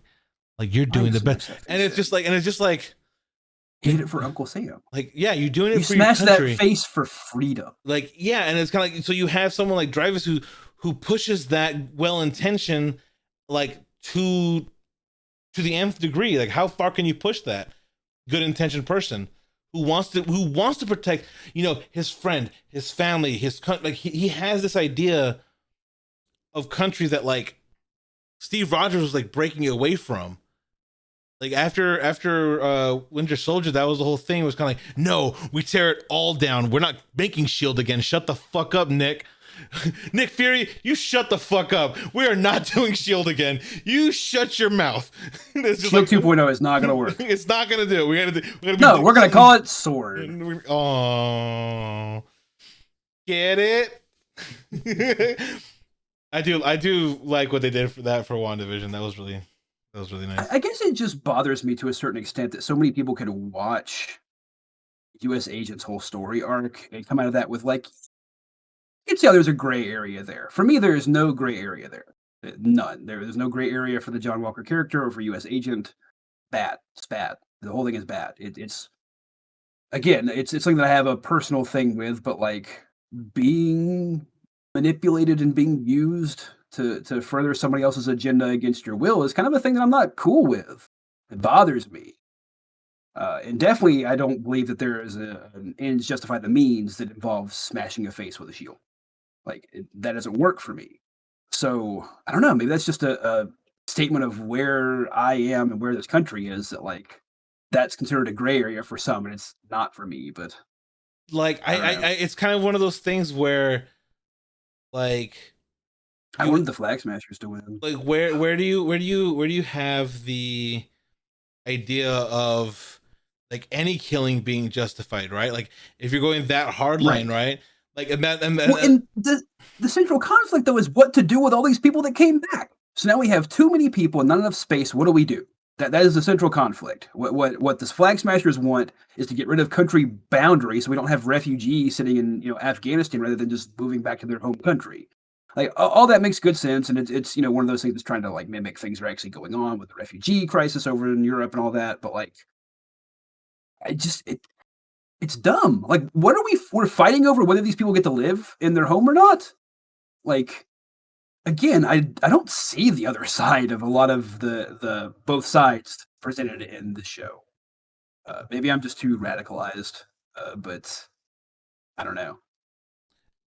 Again, that entire thing, it was a very like interesting conflict, because again, before, like, during this rebuilding and reclamation all these 5 years, like, there was a breakdown in international lines, and I'm like, oh, that's really cool. And then like people are back, and now everyone wants to strengthen those lines again, and it's kind of like, now what do we do with we know for a fact that there are cosmic threats, things so much bigger than any country border. Like, what the fuck? A dude crashed his fucking spaceship into the planet on his way to eliminate half of all of life in the universe. Maybe we can get over the fucking NAFTA agreement. Like, maybe we don't need a fucking border wall when Thanos can just blow up in a spaceship. Yeah, like, that's what the fuck are we doing? But that was my point about the whole Shield thing, and like Black Widow, like, Russia has their own thing. Like, I think that even Russia would be like, we need to fucking figure this shit out, because like these people have fucking spaceships and shit. Like, we need to. Yeah, like, apparently they're just magic rocks, guys. There are magic rocks, like, that do really big shit. Why the fuck are we fighting each other? There are whole other galaxies full of things that want to eat our planet. That's not a metaphor. Like, there are things out there that want to eat the planet. We do not need to worry about whether this is Vermont or Canada. Nobody fucking cares. So the whole conflict the Flag Smashers are railing against, but that's also crazy. But that's also the thing that's like a problem in comics, where you get to introduce these things, because that's just like the logical thing that we would all be like, we'd all be Independence Day resurgence. It's the world now, like, because we know the alien threat. There is no like, Russia. No. Like, we're the world. Earth versus everybody. It's now. Earth versus everybody else. Like, we have to fucking figure this shit out. I feel like a lot of people would just be like, "Oh, well, what does that have to do with me? Who cares?" I get the Like, apathy. So you're COVID makes me think you're probably right. But how can you not convince somebody? How can you not convince somebody that an existential threat for an entire planet doesn't affect you? my guess would just again just be like, "Oh, well, what can Like, I do to stop that?" I'd rather uh, just play with my little like lines where Virginia is at. Like, no, I want that small extra so acre. like, go play with your maps, but don't think it matters. Like, just know for a fact that you're a coward and you're running away to hide as the world gets blown up around you. Like, if you're cool with that, fuck yeah, do your thing, man. Just get out of my fucking way. That's all I care about, really, in any situation. And again, going back to the Falcon Winter Soldier, the flag smashers are right. This is dumb. This is dumb that we care about flags. Right. No. And, They and, don't that, and mean that, anything. that was the thing that was really weird when they were trying to like there were certain parts you could tell they were trying to paint them like bad guys. And it's kind of like you guys created. They were supposed to be the bad guys, and they are not Well, that's the point. Like that. you created a bad guy in which they are correct in not like maybe not necessarily their methods, because like that was the whole problem, right? No, Is methods are that bad. because they started killing people like en masse, innocent people to get their point across, and like okay, sure, like that's where the like the internal struggle among themselves, where she was like, we gotta do what we gotta do. And the other guy was kind of like, but they weren't part of this. Like that, they don't matter. Like why are you sacrificing them like for nothing? Like what is the point? And it's the reason why, again, like, so you have like the two like thoughts where you have Sam, who was a grief counselor post war, you know, and he had to come back. Like he's like, I need to talk to her because like she's right, she's hurting. I need to talk to her. And then you have the person who's literally spent his entire life being told like, you know, like this is how it's got to get done. Like you put them down. Like this is a person who like is doing bad, and like he tries to do the thing with Bucky, and then what ends up happening is now his best friend gets fucking killed. Like that level of in his mind, again in his mind, that level of action led to his friend dying. And so then in a fit of rage, he kills that guy. And it's like, you kind of, But to me, that there's but to me still the though, him terrorists. stepping over that line though is meant to be the story. That's it. That's his arc. Is it goes from okay, I'm angry, but I make a rational decision because I got my friend here who can help me calm down and think things through. Now he's gone. Now I'm not thinking. I'm just acting. And the first thing he does when he's acting on gut instinct is smash. Like that's what he wants to do as a gut instinct. And that's scary. As a soldier, because Yeah, again, and that's but because like funny. the same thing happened with even Steve Rogers. Like he was a soldier. Like he went out and like he killed tons of people. Like again, those movie shows, Nazis, people who are Hydra, like again, actual Nazis. but again, leftist terrorists, like right wing terrorists, right? But I mean, Like but the that's, difference is that like you agree with one of John. them. That's the only fucking difference. No, Like the no, it's not policy that I behind agree it. with one Like of them. It's not that I agree with one of them. It's that I could be labeled one of them. John Walker could smash my face and y'all could be like, yeah, she deserved it. no, but that's my point in terms of like the societal structure that was put around John Walker. Like he's hunting these international terrorists. Like that was the whole like point. And like I don't think I disagree with the point you're making. I just take it one step further in the Captain America experience fails. It fails. You can't do it. It was a once in a lifetime that you happen to find the one man who could be enhanced like that and not become a fascist. Like, and he struggled with it constantly. Like, it was something that we talked about throughout every one of the Captain America properties. Is that this is a struggle to do the right thing even when you don't have to. All that. John Walker doesn't. That's a problem for me. But I mean, you're right. It is more concerning to me that I could very easily be labeled one of these radical leftists because I think that borders are dumb because they are. but again, Like, you're not going to convince me otherwise. but it like again, that's not the point. Is it's not the agreeing with the philosophical idea behind it. It's the fact that like they started resorting to like bombing things and killing people, and like That's where it's Okay, different. Again, but you're saying like, oh, you're saying that they would kill me if I killed people? That's so no, I'm crazy. saying they I would would. be like, I'm saying yeah, they they would. would. I'm Yeah. saying they would send John Walker after people who were protesting in Minnesota or in Portland this past year, and he would have killed them. And then Like, we'd be right back to where we are now, but with an extra Kent State thrown in, which is not a de-escalation. That is an escalation of a culture war. You can't do that. That's my whole point, is that this is not a good story because it doesn't make any goddamn sense. The radical leftists are correct, but we have to kill them because they're so correct we can't prove that they're incorrect. well, So we like, just have to get rid of them. again, like Virtue said, like the Western media has trouble depicting leftist radicals and their narratives without killing them in the end because they do not know what else to do with them. Because They also have a hard time doing leftist radicals that aren't killing people. Like, it doesn't make sense to them that these people would have an actual radical left goal of just eliminating borders for people to do better. Like, they have without resorting to terrorism. Like that's the Right. thing. Yeah, well, they can't figure that one out. They can think Yeah. that like they would because again this person, the flag smasher, they have such a huge following that they could do whatever the fuck they want, right? Like they have all these people who are willing to volunteer and do random shit.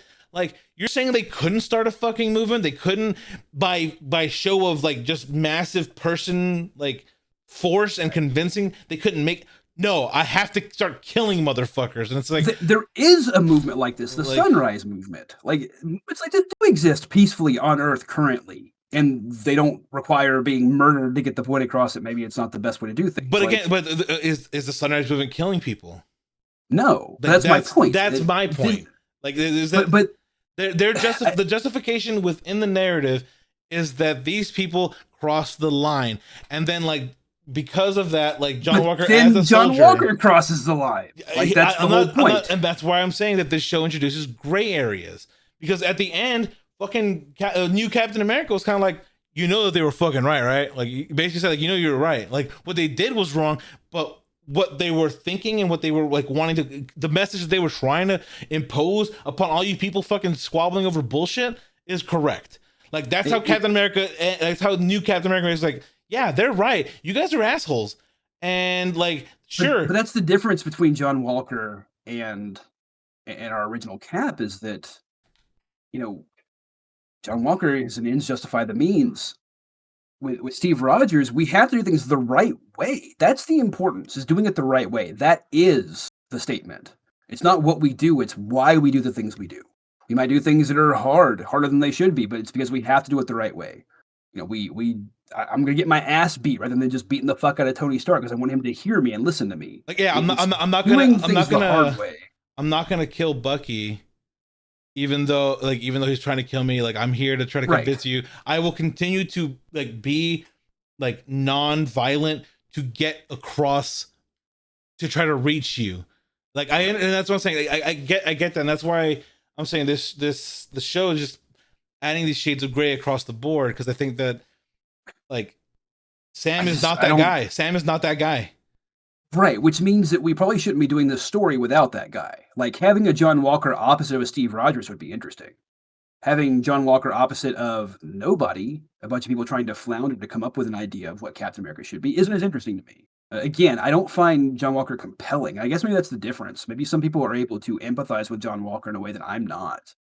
But I don't empathize with John Walker. I see, and I do because like I know, like maybe it's because like it's like I didn't have the experience like you did in the same sense, like in those years. Like for me, it was more seeing people go to like Iraq and Afghanistan, this and that. Like you can tell that like none of them are like happy about what the fuck they had to do. Right. But then you find the ones who were like, I did what I did for you. And you know, those people, and you're kind of like, oh, you're so fucking misled. Like in that way, like that's so like, you didn't do anything for me. Like, yeah, I didn't want you to do it. You didn't help me at all. Like, please understand. You just invoked American fascism on. Yeah. Like, and that's where I'm kind of like this person truly believes that sort of thing. And like, that's where like my personal empathy comes from, where it's kind of like, oh, like, to me you're misled and you're misinformed in that regard, but like you're still doing what you think is right, but people can take advantage of that. Like people can take advantage of your like ideation and patriotism to do like horrible things, and that's the thing that's a lesson that you didn't embark from, like history lessons, like I would say like Nazi Germany. Like you didn't take the fact that they were just, there's this idea that's like, oh, it's for Germany. It's like, well, but that leads you down a road to do whatever the fuck you want for the country, and that's not good. And that's why I see Dreyfus's character coming in and being like, you can still do some good, and he's like, I want to do good. Like he's lost, and like he's like, I want to do good, and she's like, I will help you do good. And then you could see the more direct way that she acts with Florence Pugh, which is like, hey, you want to kill some motherfuckers? Yeah, you want to get revenge? Like she's using people's personal like traumas to guide them for her personal goals, and I think like that in itself is a very interesting thing. But and that's where I'm like, that this person's very evil. Like you're clearly like taking advantage of trauma, like and people's like upbringings. It's like, you want to revenge your sister? Like here you go, here's some revenge.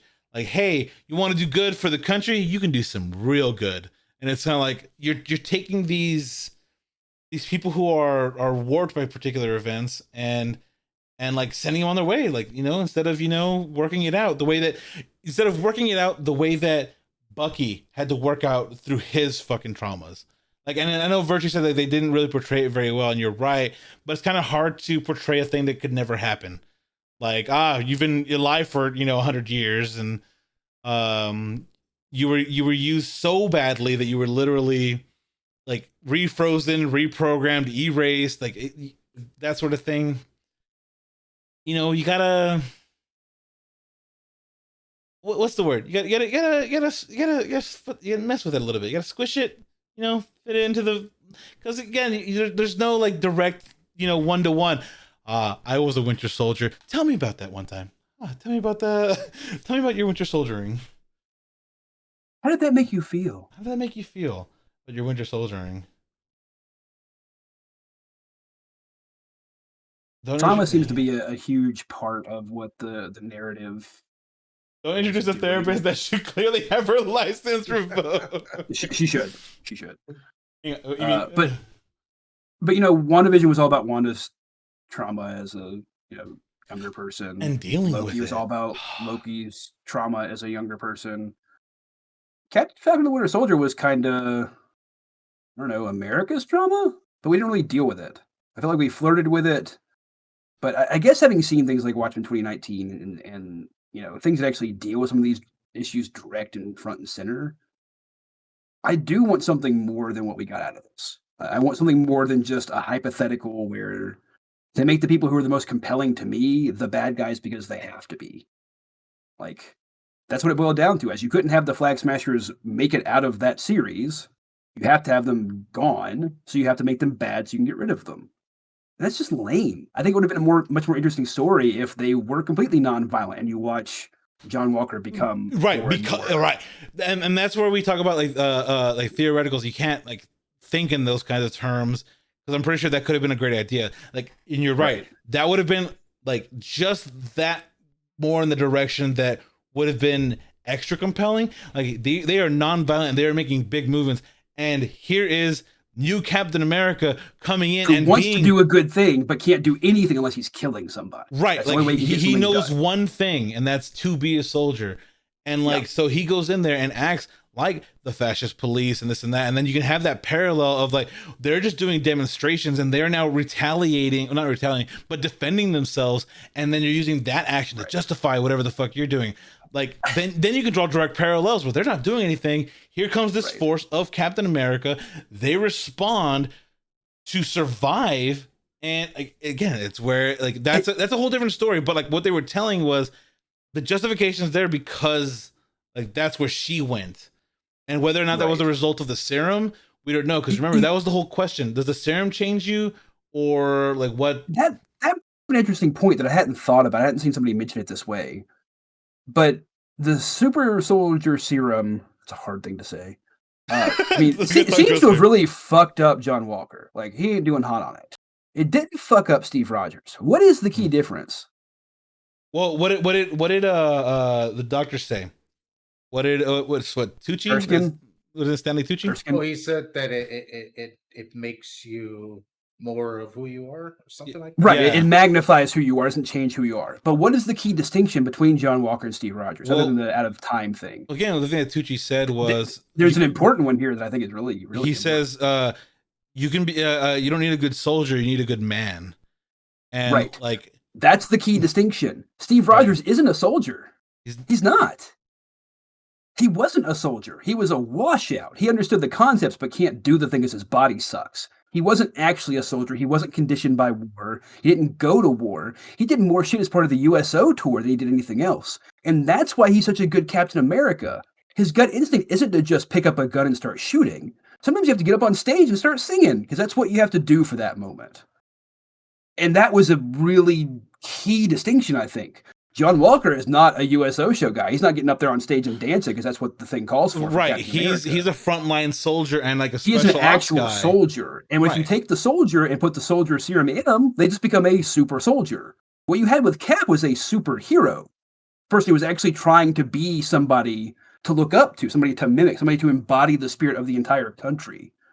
But but that's where my point is, like my empathy comes from, like I know people who like, you know, deep down like they're good people and they're soldiers and they do believe that like thing that they were told, and they're kind of like, you're doing what's good and you're doing what you're doing is justified, like because like for a lot of them, and I feel bad, like I'm not gonna name who they are, but like they have nightmares of what they went through, like they have their traumas, but like they sit there and go like, I did what I had to do, you know. And it's like you're talking about John Walker, who's like, I did what had to do, but like he's also like, I'll do it again, like I'll do it over. And he's someone who like is so bought into the idea that you're right. Like again, you give him that super soldier serum, and that like he's just like, I am this person, I am this embodiment of the military industrial complex, and in a way, he is. Whether it, like that, and that's kind of like the point. And like that's where I see it. There's a gray area because like I don't sit there and demonize. Like when I like again, like I'm sure you could agree with this, right? I don't dislike like the majority of soldiers. I dislike what the mission is and what they're doing and what the policy is to send them out and what the foreign policy is. But like I'm not gonna sit there and blame like some grunt like for the same things, like you're this and that, and it's kind of like that dude probably just like washes the truck. Like I don't know what to tell you. Like it's kind of I hard. mean, I don't really like most of the soldiers that I've met, either current or former, but it's mostly because of what role we make soldiers keep in this country. Like, as a trans person, this is a fun conversation, but the expectation of what you're supposed to be often dictates what you do. And we have an expectation of soldiers being a certain thing, and so they tend to live up to that. And part of that is to be like the cowboy, the John Wayne type. And that's not good. It's not good for a soldier. It's definitely not good for a person. But that is what a lot of our soldiers want to be. That's what they want to live up to. And I don't like people like that at all. I don't value them. You're not helping the country. You're not helping yourself. You're actually a problem. But I can't blame that individual for that. It's a societal problem.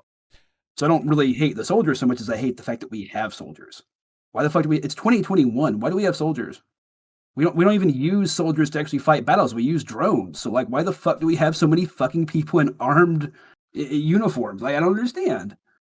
But I don't know. Different Like, different soapbox. like for me, it's just like that's where I see like John Walker character. Like he was fed like a lie. Like at least in my mind, it's a lie. Like and they're now going to use that like that well-intentioned guy who's there to do the patriotic thing, do the right thing, and like use. I want to know what Driver's goal is, like, because there's got to be a goal, like, because that, and to me that's serious. Like, to me that's tragic. Like not necessarily like, oh, he's so sympathetic. I see John Walker as tragic. I think he had the soldier thought put in him, like what you're doing is right, and like he's going down this, and like it's gonna probably end up getting him killed. Like I think there is that story to be told. I just don't think they did it. I don't think that's what happened. I think what they did was set it up, and that's the problem. Like again, and everything again, is I set might up. change my mind completely after we see where this goes. But for right now, it feels like they were setting that up so you can think that about him without putting the work in. That's what I'm saying. This that's what I meant by all three of these shows. All they did was pull back a rubber band as hard as they fucking could. There's no like again, and all of it's great setup. Where I'm like, oh, what's gonna happen with Wanda? Wow, what's gonna happen with John Walker? What's gonna happen? I'm sitting here, and that's why I I'm mentioned like, the mystery box angle. Like it does feel like a big overarching mystery box right now.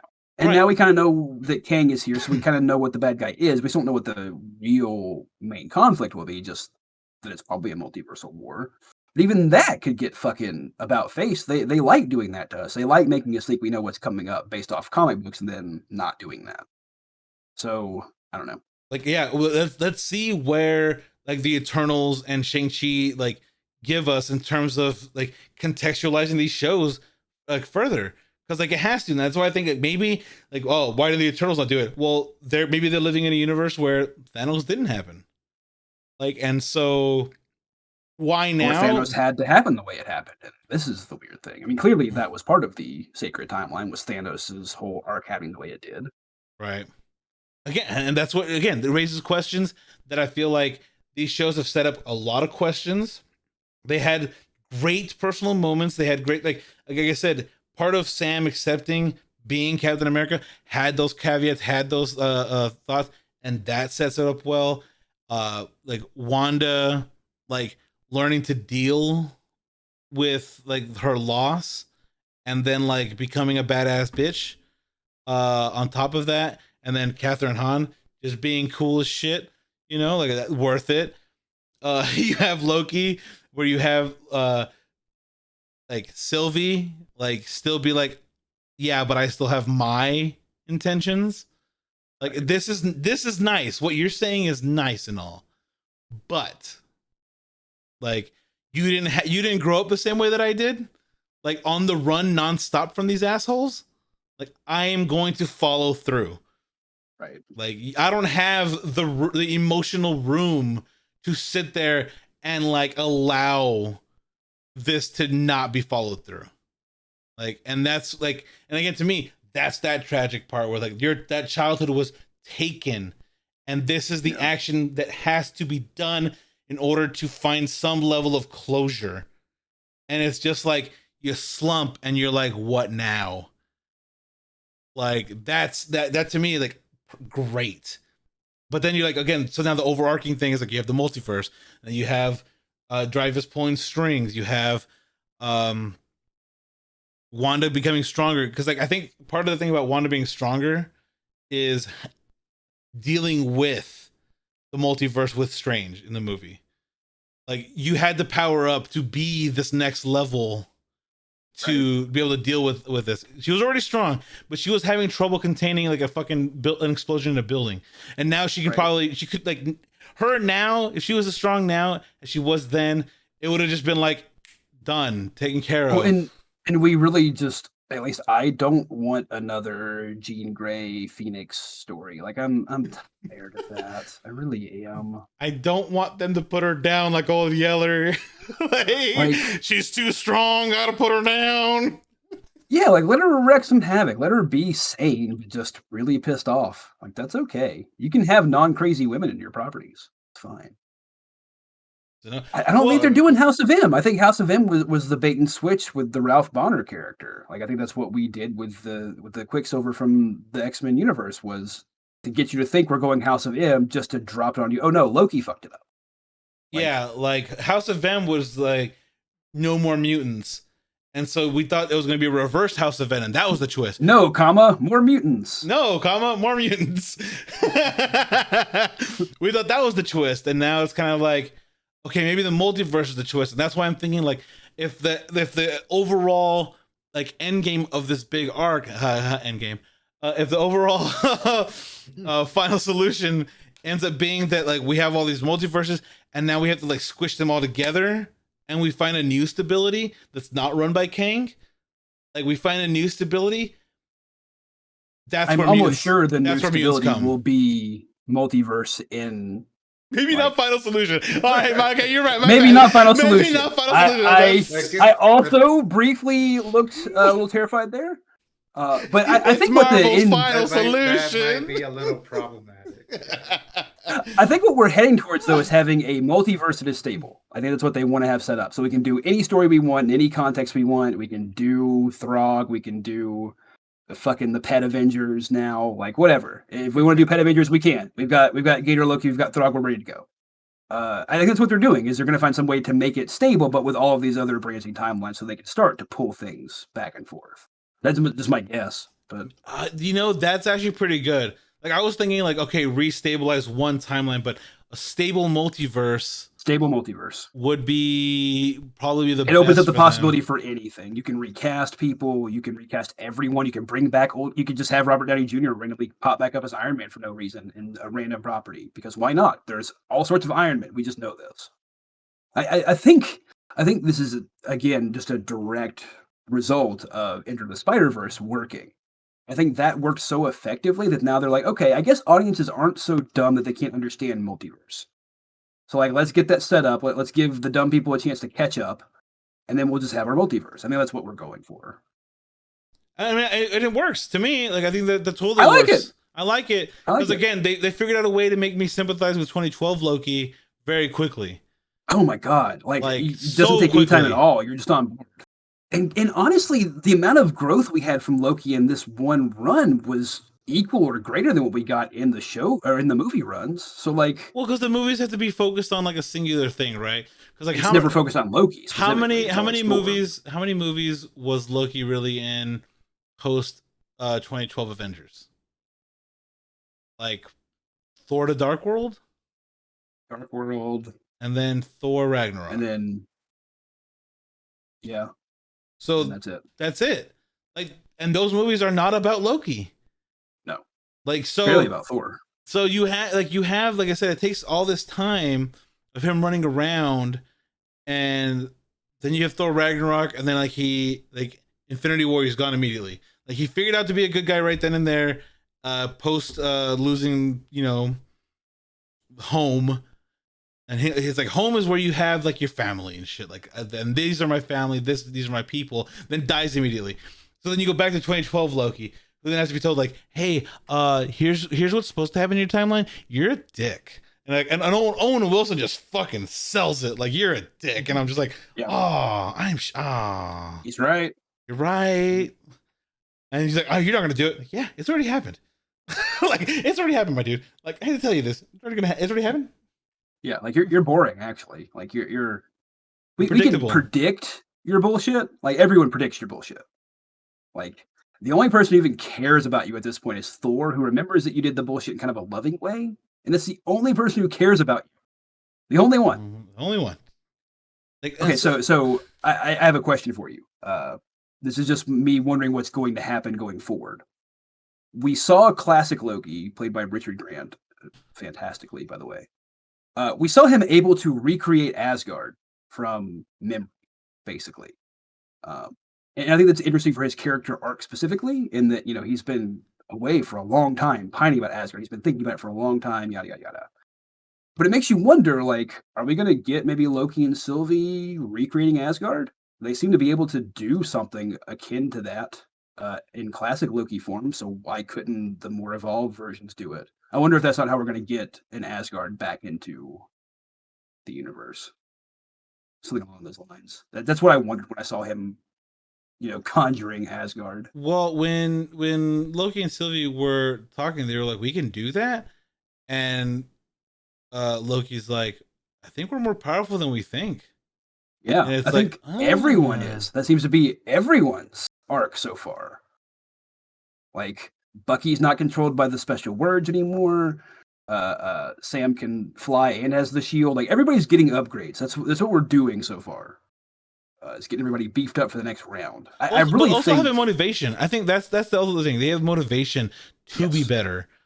Yes. Like Sam has now, like he understands the context of the shield. Bucky understands the context of the shield and why Sam was hesitant. Like, and now that he's free of like the mind control, and like is trying to accept as much penance for his past deeds as he can. Like he's like, now it's time to do the right thing. Because remember, Bucky was in the same line of thought as John Walker, where he just like put her down. Like, this is dangerous as shit. Put her down. And Sam was always kind of like, no, we can talk to her. Like, I get her. Like, I understand her. Like, I did this shit. Like, I understand people with the trauma and trying to deal with it. And Bucky's just kind of like, kill her. Like, what the fuck? But then he realized, and then he's kind of like, oh fuck.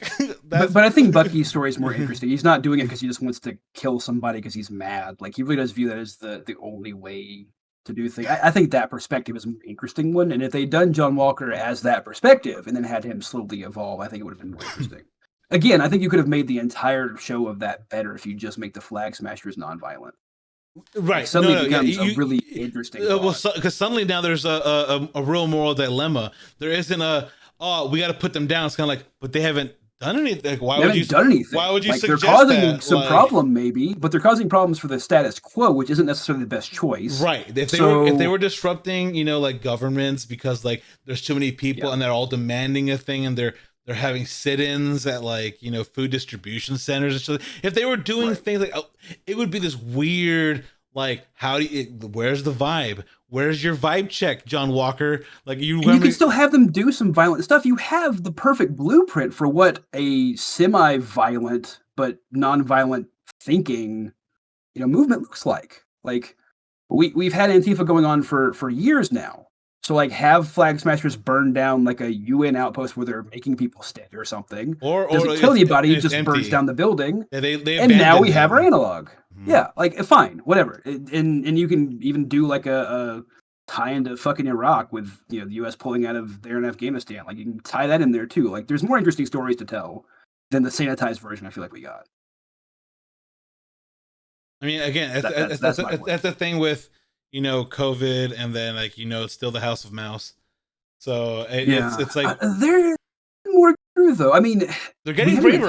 They're this, getting braver, but like I feel like again, you sit there and like you have COVID. They say they had to rewrite things. Like maybe it was just something that had to fall through the cracks because I feel like they definitely like with Loki, they scaled it perfectly. Like I think they learned from like Falcon and Winter Soldier that you can't have it be like that because of what's happening. And with Loki, they were kind of like scale it down properly to where it makes sense that this is the way it's going to be. Like I don't know. Like I feel like it makes this is going to be the fucking like if you remember shows. Yeah, remember shows? No, if you remember shows during the writer's strike in like 2007, how many of those shows had like shortened seasons, like truncated nonsense? Like, and everyone's kind of like, what happened? Like Scrubs season 8, like House season 5, like all these things were just like happening and then had to be cut short because of the writer's strike. So they were just like, and then people died. And they're like, what the fuck? Why did they die? Like, and cliffhanger for the next like 8 months. Fuck off. Like, we're just gonna not deal with it. I think COVID shows are gonna have that same feeling. Yeah, they already kind of do. They already kind of do. When the show was produced during COVID, you can tell there's more distancing. There's fewer cameras, especially like on the floor cameras on like reality shows and stuff. Like you can tell. Like, oh, you only have 2 camera angles. How weird. You normally have like 5. Like how strange that you don't have the camera operator, the grip, and the cue card people. Like they have a lot fewer of those, huh? Like I see. You mentioned Disney though, and I do want to give one credit to Disney, I guess, on this. Like we did have one thing here that was something that Disney's kind of alluded to doing, but never really actually taken a hard stance on, and we got a little bit more of that than we have in other properties. We have a Loki who is confirmed gender fluid and bi or pansexual. That's cool. That's cool. I'm really happy about that. It's not like a big deal for most people, but that's really cool. Especially since, canonically, like Loki is gender fluid. Like, well, one of the sleep near thing today, but I really love that, but I feel like as a whole, Disney's like trying to dip their toes into it because like, it's one of those things where it's not as radical now. Like they have to wait for someone else to do it first, and then they're like, "All right, we're in."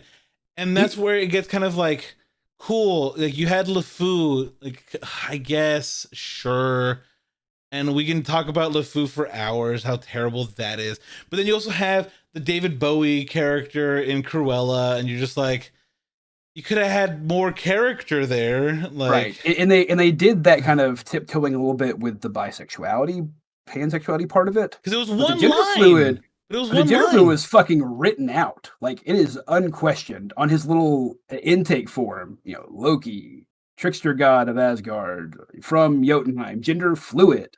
Like that's kind of big. It's not like an illusion. That's not wink nod. That's straight up in the end credits. It tells you every week Loki's gender fluid. Yes, but It's not a plot point or anything yet. but I know, but no. like, Let's take into account like one line that does kind of muddy the waters just a tad, and that was a girl Loki. Have you guys ever seen one? Girl Loki, when they were like, it was like they're getting you ready for the Mighty Thor. That's what they're doing. I promise you that's what's up. We already know that Natalie Portman's coming back as Jane Foster as Mighty Thor. Like that's what they're doing. Is getting prep for that. But I think that's the thing you have to do for the audience, though. It's not the thing you have to do for the story itself. It's this. I just think that if Loki's are like portrayed this way, like it should have been like, yeah, like or something, but not be like. I think they could have like, handled it better. They could have handled that line. Just kind of muddies it for me, where it's like what they should have done is said something to the effect of an infinite number of possibilities doesn't mean every possibility exists. Like there's an infinite number of Lokis, but not every possibility of Loki can exist even in infinity. Like that's how that whole infinity process works. So yeah, there's an infinite number of Lokis. Not all of them are female. Like that's a rarity even amongst infinity. That could have been the thing you talked about. But the way that they worded it made it seem like, oh yeah, Loki's always did. Have you ever seen a girl Loki? No, I've never seen that. We've been here for a while, never seen a girl, and it's like it's really strange to me that that's a line that they would include, considering that they don't really care too much about that label. Like, again, I think they handled it poorly, but I get what they're going for. They're trying to make it clear that this Loki is different. This is the only Loki that chooses to identify as a base level as a woman as opposed to a man or something akin to it. That is a difference here. They didn't handle it well by making it clear. You know what would have been good? Like if they did have, you know, an AFAB Loki there going like, what? Like that kind of thing. We're just kind of like, no. Like, why would you? Because again, that'd be the question. Why would you assign yourself to something like to? It's kind of one of those things where when they say like, hey, would someone who is what's the word lives forever, immortal? If someone's immortal, like yeah, they wouldn't have any qualms about any of that because after a certain amount of time, you're gonna get the fuck over it. Yeah, I don't disagree with you on that they kind of didn't do that point well, but that would apply the same way to Alligator Loki. Like, these are all Lokis who have canonically turned into a mare and birthed a horse. Like, this all happens as part of the canon of Norse mythology, and that's part of what's used for the canon of Marvel. So, unless somebody retcons that, we even saw Sleipnir in the original Thor movie, so canon, Loki doesn't mind getting fucked as a horse. How is he going to be surprised if there's a gator Loki? Like, really? You're surprised by that? Okay. And again, I'm surprised that all of you fucking Lokis look the same. Like, in an infinite universe of possibilities, we all come up with the same skinny, twinky, black-haired dude. Like, what the fuck? At least the one black guy's like, yeah, I'm way different. I was going to say, address like, that. Like, 10 years ago, they would have addressed that. Like, I was just thinking, M'Baku's back? It reminds me of It's Always Sunny. There's an It's Always Sunny episode where they're like, I think it's really weird if you have a black friend and you're not constantly talking about it. Like, what I was thinking of the whole time. Like, it's really weird if you have a black Loki and we're not constantly making allusions. We're not constantly bringing up the fact that it's black Loki. Again, I said, overall, like, what a great show. And it sets up so much. But yeah, I feel like that, like, there's tiptoeing and doing weird things. Like, again, like right now, there's a hashtag, save the Owl House, because apparently, like, they're gonna dump the first, because they split season 2 into 2 halves, which again they tend to do, but Right. but next month they're gonna dump like the rest of the first half. Just here you go on Disney Plus. Everything's on Disney Plus, and then like whenever the second half happens. But then season 3 is not gonna be an actual season 3. It's gonna be 3 44-minute specials. So basically 6 episodes long, and then that's it, apparently. So like, I feel like it's really weird that you have this main character who is like a person of color, and then like one of the characters is bi, one of them is pan. Like, it's kind of like you have a lesbian and like a bi character, like, relationship happening, and like they're clearly just being like, well, you didn't even get through your second season that we have planned, but we're gonna just start kind of like, shit canning it the way that Nickelodeon did Legend of Korra season 4. Like, that I feel like Disney is doing weird things when it comes to these decisions, because I haven't seen anything other than like major outpouring for all these shows, but they're always just, is it safe for me to say even the word gender fluid? Like, let's have no one say it out loud. It'll just have it on a form, and then no one speaks of it, and that way we though, like, this didn't feel like it was a point somebody was trying to slip in there. Like, it's his intake form. It's his arrest form. It has every bit of information on there, and it's interesting. It shows, Jotunheim is his place of origin as opposed to Asgard. Like, it's accurate. Again, if you're actually just playing to the canon of who Loki is, whether it's an MCU character or a mythological character, Loki isn't big on gender. Just isn't a thing that's important. I'm just saying that, like, I would like them to go at least another step more, because again, I would too. Like the confirmed bi thing, it's still one line, and it's still. I'm not satisfied. Again, the one that's interesting to me is the gender fluid one, not the bi, because the bi is just an aside that doesn't say anything. But they don't even. But at least it's a line spoken by the actor. That's fair. Like, and that's why I said, like, the gender fluid thing gets weird whenever he's like, "Have you ever met a Loki that's a girl?" And they all just laugh. Like, it's like, what? Like, you that's the one thing that's like, you definitely missed the mark there. Like, if you missed the mark anywhere, it's that point that, like, you're messing up. Like, you're trying to be inclusive, but like, you could have had someone look over that. Like, could have. I don't know. They harped on everyone. Like, oh, you're a kid Loki. That's weird. Oh, you're an alligator Loki. That's weird. The only one they didn't talk about was the fact that one of them was black. That's literally the only thing they didn't mention. They're like, oh, you're old Loki. Weird. Oh, you're kid Loki. Weird. Oh, you're a gator. Are you in a Loki? Oh, hey, buff Loki. No, it would have been good to me. Okay, imagine it. The episode ends, right? And like, the ones that are left behind, old Loki's dead, and you have like the kid Loki, Gator Loki, and like M'Baku Loki, and they're all just going there going like, so you're black, huh? Like,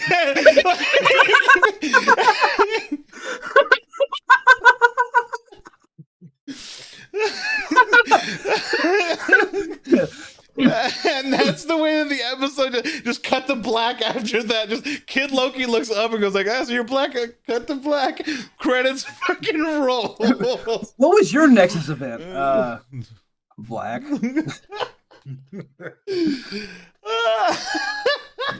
Odin, had an affair, and here we are. Okay. I think we did pretty good. That was a good. That should be the end of it. We've gone over 2 hours. I think we can call that one good. We might revisit it again when the next Marvel property, reared its head. We'll see what the implications. See if any of our predictions, were right, and we'll see how it goes. But thanks for, Virtue bringing up things like Avatar, where Jet dies. Like, you always have to have the let this idealist die. Like that sort of thing. Like, that's what makes the stakes real. Like, but again, that's why you have Slipknot at the beginning of Suicide Squad. So somebody dies, so you can tell that they could all die. I think I guess to end it, I think the one thing I do disagree about with as far as Jet dying was that, like, he, again, much like Flag Smasher, went too far and was going to kill innocent people, and like, but the idea of what he believed in continued on, because Aang was that guy who's just like, who's like the Steve Rogers of like, no, we can't. The ends Right. can't justify like the means. And because it's Like- it's because he was frozen in time for 100 years. Clearly, being frozen in time makes you a decent person. Clearly, we figured it out. We figured it out. That's what it takes. So what you're saying is that Avatar: The Last Airbender is a ripoff of Captain America. Thank you. Yes. Like, I now know that it is a ripoff. That's what I'm saying. I'm saying right here, unequivocally, The Avatar: The Last Thieves. Airbender is a ripoff that's not good. We must add. There's nothing wrong with Just being kidding. derivative. There's nothing wrong with references. But anyway, No. this has been us at OK Roundtable. Be sure to, like, comment, subscribe if you're, watching this on YouTube, sub to the Twitch, listen to us on, if you're listening to the audio podcast, the videos on YouTube, if you're watching this on YouTube and you want to listen to the audio on all your little, favorite, podcast services. I put it everywhere. Thank you. I've been Kitty Man.